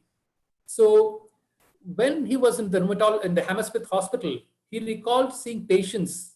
Mostly he was taking care of patients with crush injuries, which happened because of the fall of the buildings during the Nazi air raids. And these patients were buried for massive amounts of time in these rubble. And what he noticed was a peculiar pattern. That is, these patients were hemodynamically stable. But after a few days, they collapsed, requiring aggressive fluid resuscitation. They had renal failure. And after that, they could not recover from that renal failure. So he initially published a case report, a case series I should, because it included 4 cases of these patients. And as you can see from his chart here, he meticulously recorded the urine output. He recorded, the blood pressure, the fluid requirement, the hemoglobin fall, and also the edema of the leg, which he measured using a measuring tape.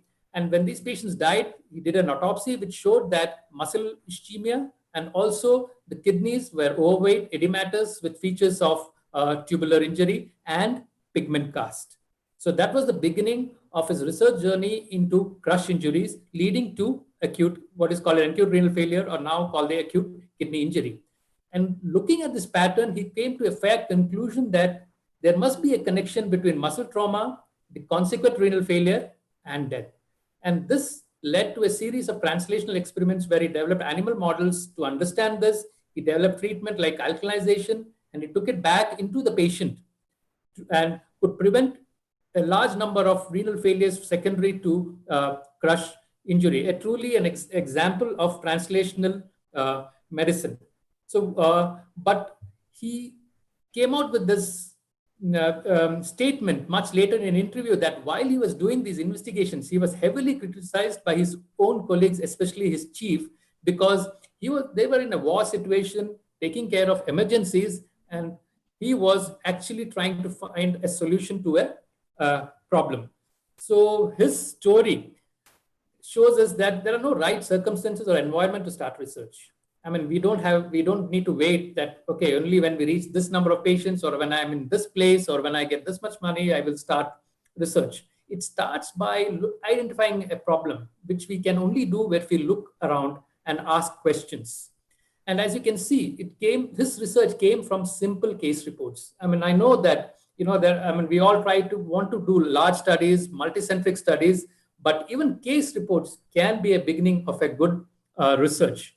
And as clinicians, we will always be having this conflict. How much time do you allot for patient care versus research? And you could face resistance from your boss, where he says that, I think you should see more patients and do less research. So his story tells us that you can overcome these barriers. The second story is about Dennis P. Burkitt. The name itself makes you familiar, helps you, lead to the conclusion that I'm going to talk about Burkitt's lymphoma. He's also called the fiber man because not only investigated Burkitt's lymphoma, he also looked at diet and proposed a theory that a large fiber diet is good for the GI system. He again was initially trained to be an engineer. He dropped out, then joined a medical school in London. And then after passing out, he again wanted to join the military, but because of injury to one eye, he was refused admission to a military unit. But as luck would have it, finally during the World War again, he found a post as a missionary surgeon in Africa. And he initially practiced in Lira, then he moved to an hospital located in Kampala, Uganda. And this is where his journey into research started, when he was asked to examine a 5-year-old boy in the pediatric ward. Now, this Jog sarcoma was a well-known entity for the 15 years prior to he came in and saw the first child that he saw. And it was a well-known entity.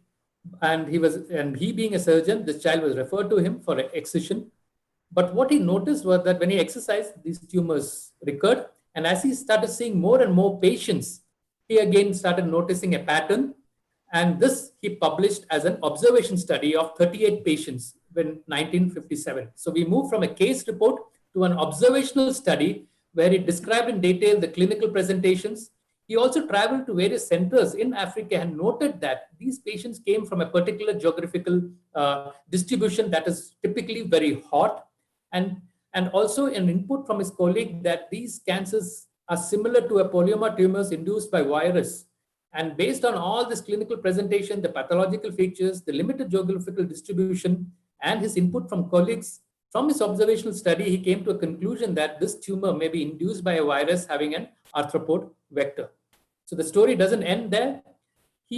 When he went to his alma mater, he was invited for a talk, and where he was talking about this commonest cancer, but which is an unrecognized syndrome.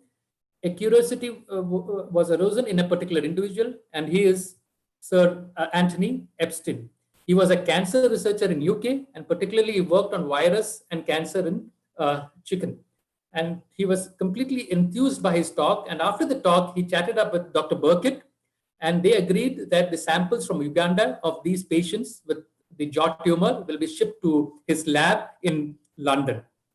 But he nearly spent 3 years processing the sample and trying to retrieve the virus from the cells.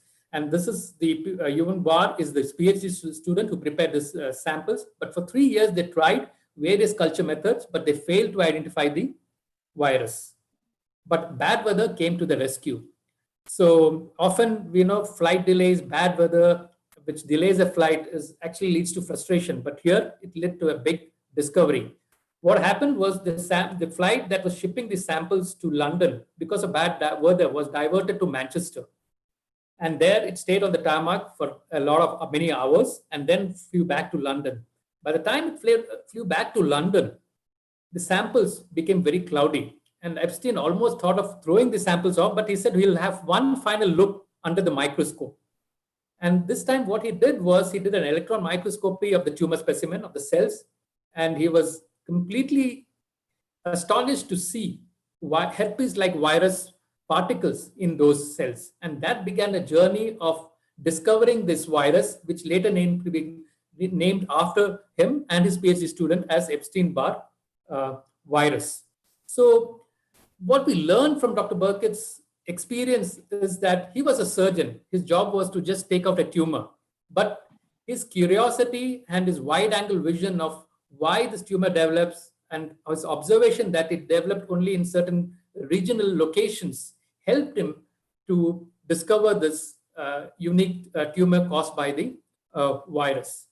And apart from that, he also presented these findings in a meeting that helped him connect with the right person who could take it further. So we often need a collaboration to solve problems. It cannot be done alone.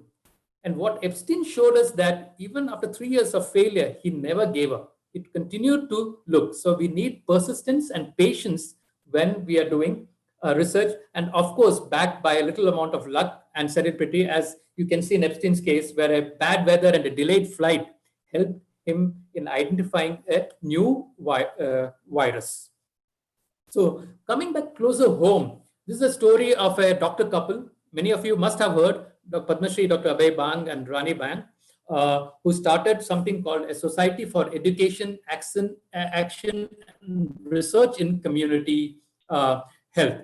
So they were, he was steeped in Gandhian principle because his father worked very closely with Mahatma Gandhi in the villages. So he was also inspired after his medical education to work in the villages, but to get more, because he wanted to do something more. He wanted to do research, and for that he went for training in John Hopkins, the couple, and they came back and settled in a very remote, very underdeveloped district called Gadchiroli district, 1,000 kilometers from Mumbai, which is predominantly very backward, economically very poor, mainly consisting of the Gond tribals, and also was a Naxal hotbed. And this is what they started the research journey in this warehouse in a village. And now it has gone into a full-fledged model village called Shodhgram, that is research in villages. So the initial problem that they studied was malaria is very endemic in that area, but what he noticed was significant pallor, even otherwise, and organomegaly. And when he saw under the microscope, when he saw that peculiar pattern of these red blood cells indicating sickling. So they were also very excited to identify a cause of anemia in this group of tribal population. So they investigated it further. They went into the community and identified this as one of the major problems of the population and major cause of anemia in the population. So what he did was he presented these results to the villages, but he was very surprised. There was no excitement or happiness on their faces that that these doctors actually identified the cause of anemia in the population.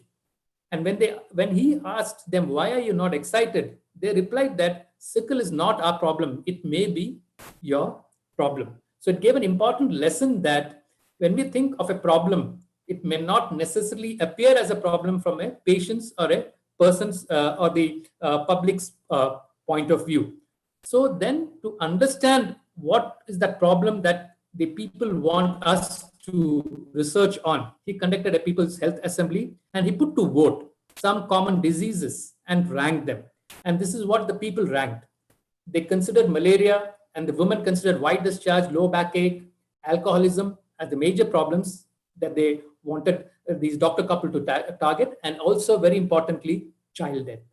So they started to focus on child death, and they realized that there were two important causes for child death. One was pneumonia, and the other one was neonatal death, resulting in an infant mortality of almost 120 per 1,000 children. So he systematically underwent. So he decided that he will tackle pneumonia first, but he wanted to involve the people, and he wanted the people who are mostly illiterate to be his research workers.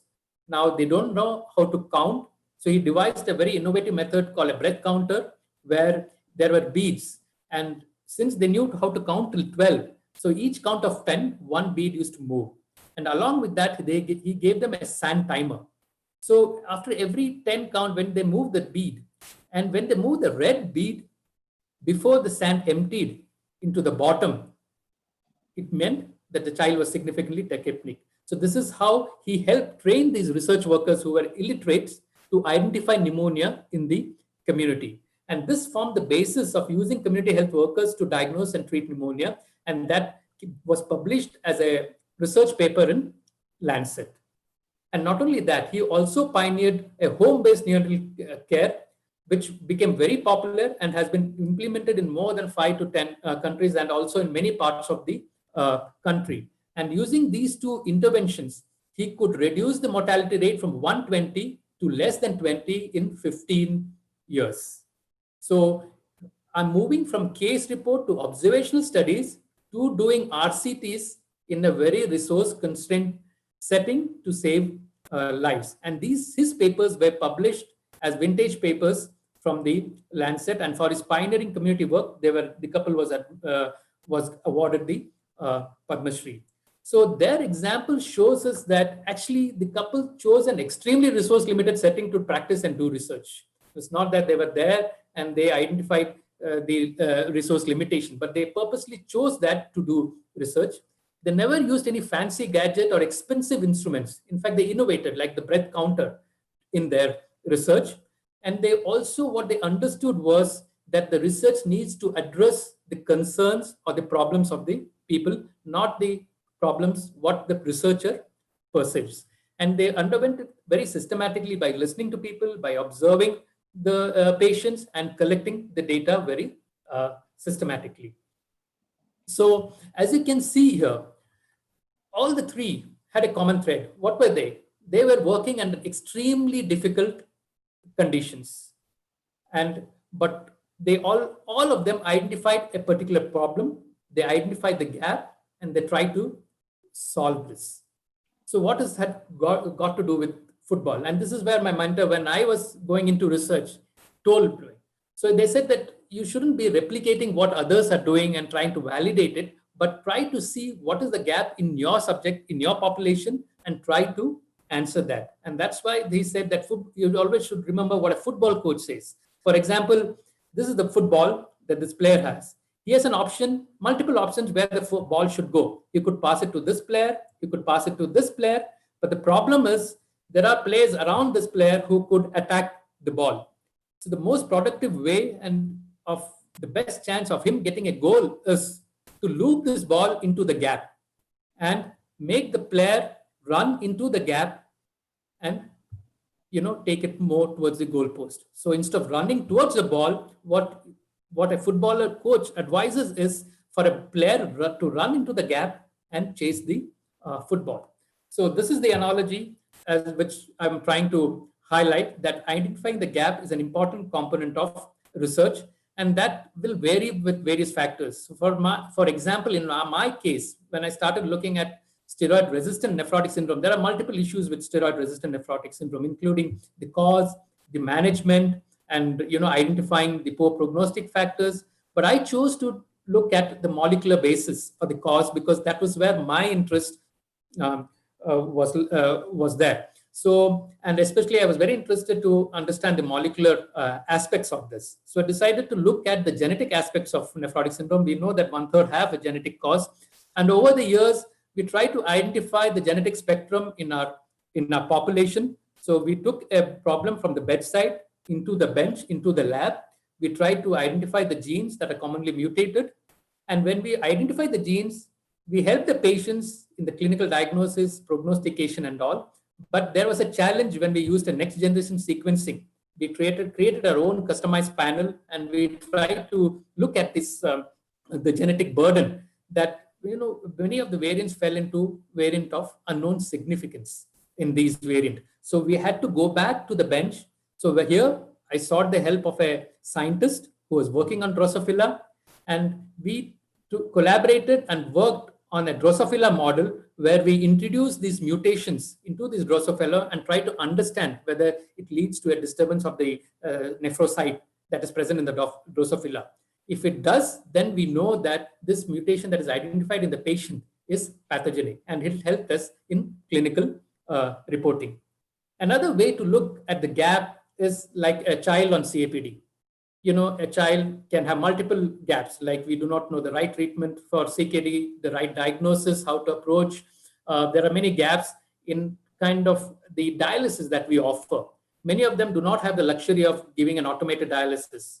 Many of them are on manual PD. And we realized when we are speaking to the parents that one of the most limitation is that it's a very tiring treatment for the parents because they have to be awake most of the time. It's done in the night so that the child can go to school or continue activities during the day. So this made me think that suppose we had something, and these instruments are very expensive. The cycler is very expensive beyond the reach of most parents. So what I did was collaborated with an engineer group in the research institute, and we came up with a very simple device called a controller, where this can be controlled using a smartphone or even otherwise manually, where the parents may not have to be at the bedside, but by inputting the volume that needs to be put in, the dwell time, this automatically, the valves, this is under patent, so I'm not telling you too many technical details, where this can be automatically switched on and off. So the parents need not be at the bedside or be awake while the PD is going on. And this, as compared to a 7 lakh instrument, this costs around 5,000 to 10,000 rupees, which will be very useful for a caregiver. So moving from the various broad view of how to do research, how to identify gaps and its various aspects. I'm moving to a more global look, or more from a broader look, that is from a society, from a professional organization or a regional policy maker. As you can see, I mean, we treat a lot of patients, we have a lot of problems that we need to solve, but how do we identify which should be a priority? And this becomes even more complex at a national level, because multiple people have multiple interests. That includes doctors, that includes policymakers and patient caretakers. And it could be different between institution, what institution sees it, what a state government sees it, what a national government sees it. So and add to that, the resources available for research are insufficient. So we have to make this tough choice of whom to fund and whom not to fund. And at the same time, we have to make the research relevant to the users of research, the clinicians, patients, and policymakers. So there are various processes that are now available to prioritize the areas that you're going to research on. So various methods have already been used, something called a Delphi technique, where you arrive at a consensus among the expert panel discussion, consensus conferences like what KidGo organizes to identify the research areas. But these areas, these processes are not very transparent. Many of them have their limitations, but generally what you do is you use this process to identify the gap. Then you see what value of information you need or research that you need to do to improve that outcome. And finally, when you identify a list of research questions, you put it through the peers and stakeholders to see whether they also agree with the questions that you have identified that should be researched upon. And now there's an increased recognition that the patients needs to be benefited, because most of the funding comes from the public money, taxpayers' money. So we need to, provide the benefit to the patients. So there is an increased talk of involving patients in identifying the research questions or the research priority areas. And one of the ways that is done is through a public clinician partnership process. And this is from the James Lind Alliance organization, who have said, and it's a very laborious process where all the clinicians, caretakers, patients all sit together. They identify research areas based on their experience, systematic reviews, and also disparities in healthcare. And each group generates topics, and then each group categorizes them. And then they have a consensus list of research questions. And then they publish this consensus list of research questions and put it into the funding agency, who then further prioritizes and awards fund. As you can see here, it's a very complex and a time-taking process to identify a research priority at a very global level. So if we are supposed to consider as a society, as an organization like an APNI, then I mean, it is not that we need to go through these public clinician partnership. My idea is to say that this has multiple layers, multiple factors that we need to consider when we are trying to prioritize research. So, and this already is taking place in the field of nephrology. As you can see, many papers that are trying to see how do we set these research priorities, be it in dialysis, AKI, or vascular access, or transplant. So in summary, at an individual level, when we think of research, it has to come from within. And there is no doubt that for a clinician, we need to put in additional time. You cannot do research without putting in the extra hours than what you're doing in your clinical practice. A question of where do we get time never arises, because you have to put in that extra time.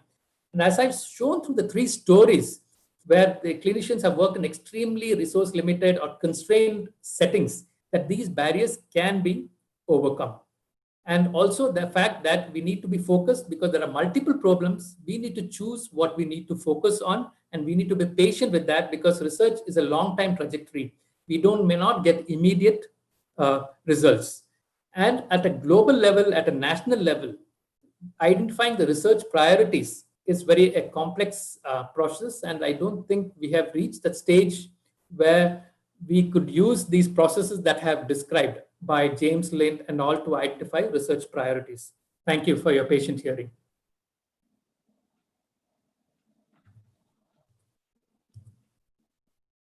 Thank you, Professor Anil, for your mesmerizing talk, which will definitely stimulate all of us to actually look into research, even in low priority setting, when people are really busy doing their clinical work, but still continue to thinking about research opportunities at all the time. And Dr. Himesh, many thanks for your introducing all the quality research work that has been done by various Apnei members and preparing a foundation for Professor Anil to actually go about this brilliant talk and giving so many examples of people actually really doing great job for all of us to emulate, at least try to emulate, so that we can actually do a little bit better. And we know we are possibly lacking in very many areas of activities related to research, where we might be actually doing loads of clinical work, but getting that into a research methodology and having proper publication is an area where we still have limited expertise.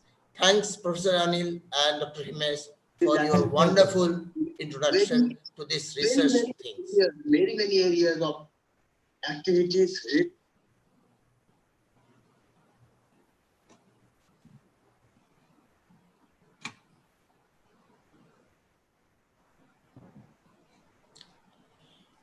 Himesh, is there any question for this session, or we should actually go ahead with our next? We can take some 5 minutes if anybody has any questions. I have a comment to make. And with due permission from Rajiv sir, I have a question also. Actually, in the talk was very inspiring, sir. What is going on in developing countries, that most of the research is motivated by the resource limited thing, and mostly it is patient risk benefit ratio is accounted when research is planned. And second thing is, most of the times we have seen that it is aiming at developing local models that you have shown in the Gachiroli couple. So my question is that, sir, in India, most of the research is still limited to the government sector and funded hospitals. So what is your take and advice in private hospitals regarding the starting research in private hospitals which are not funded? Yeah, thank you, Apsara. I mean, so when I say research, it can mean different things, as I just pointed out.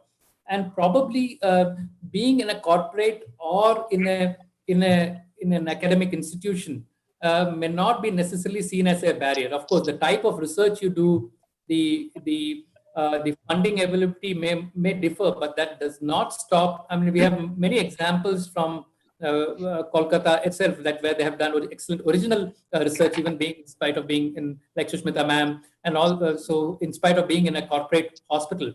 So like I said, it is very an intrinsic thing that one wants to do it, and when somebody decides wants to do it, then they will find their own way. So suppose somebody is interested in a disease in a corporate hospital, but you are seeing lesser number of patients, that nothing stops them from collaborating with other institutes to get the necessary patients, and you ask your question on these subjects.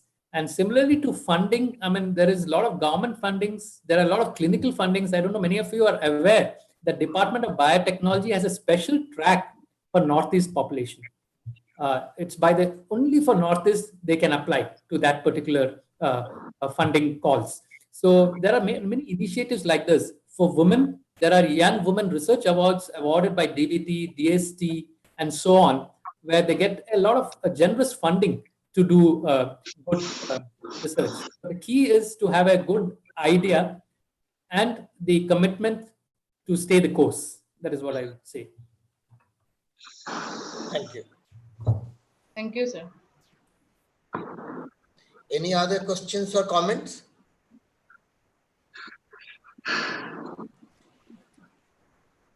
If there is no other question and comment, I think I will close this session. Thanks, Afsana, for chairing this session with me. And thank you again, Himesh. Thanks, Professor Anil and Thank Dr. you. Himesh It's been a both pleasure. for your Thanks, excellent Himesh, for presentation. your Thank you. invite. I'm closing this session. So we have one more thing now. I thank Amitabh sir and Afsana for chairing this session. We have in Apni, we have started a website. Is Dr. Martin with us? Yes, Dr. Martin? but my battery is almost zero, and I don't have a connection with a plug yet. So if you do it now, then I will still be there. If I Okay, come sir. out in the middle, it's because I don't have battery. Okay, sir. So I quickly hand it over to Dr. Martin to inaugurate the website of Apni. But how? Now you need to help me and guide me. Yes, Dr. Subal, please guide that.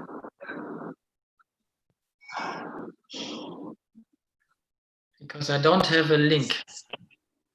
Sir, it's in the mails. Yeah, okay, I'll try once more.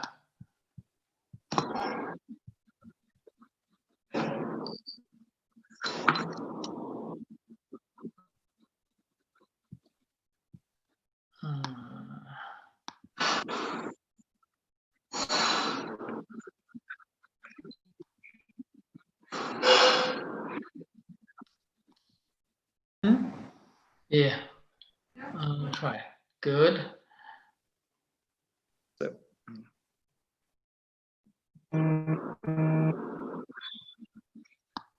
you see it? Yeah, can you share the screen? Yeah, let me see. Please. Oops. Ah.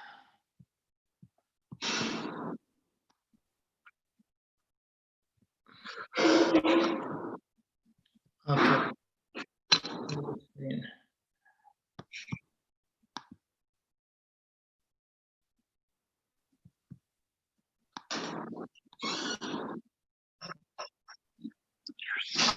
Good. Does it show? Yes, sir. Yes. Congratulations.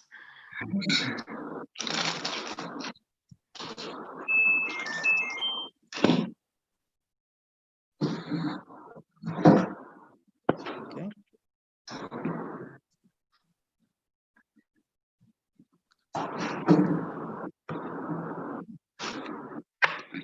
Allow me to say one word. So you need to click on the ribbon, I think. Yes, underneath.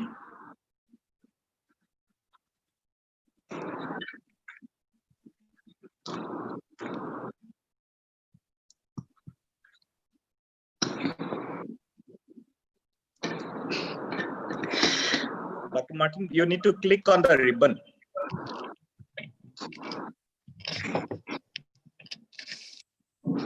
Say it again, please.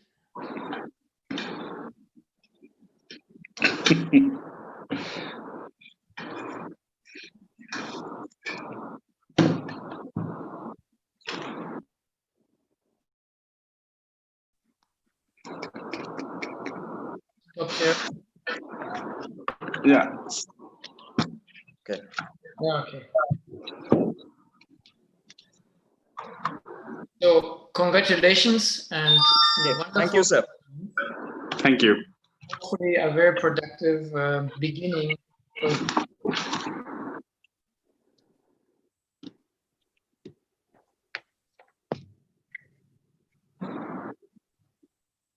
Hello.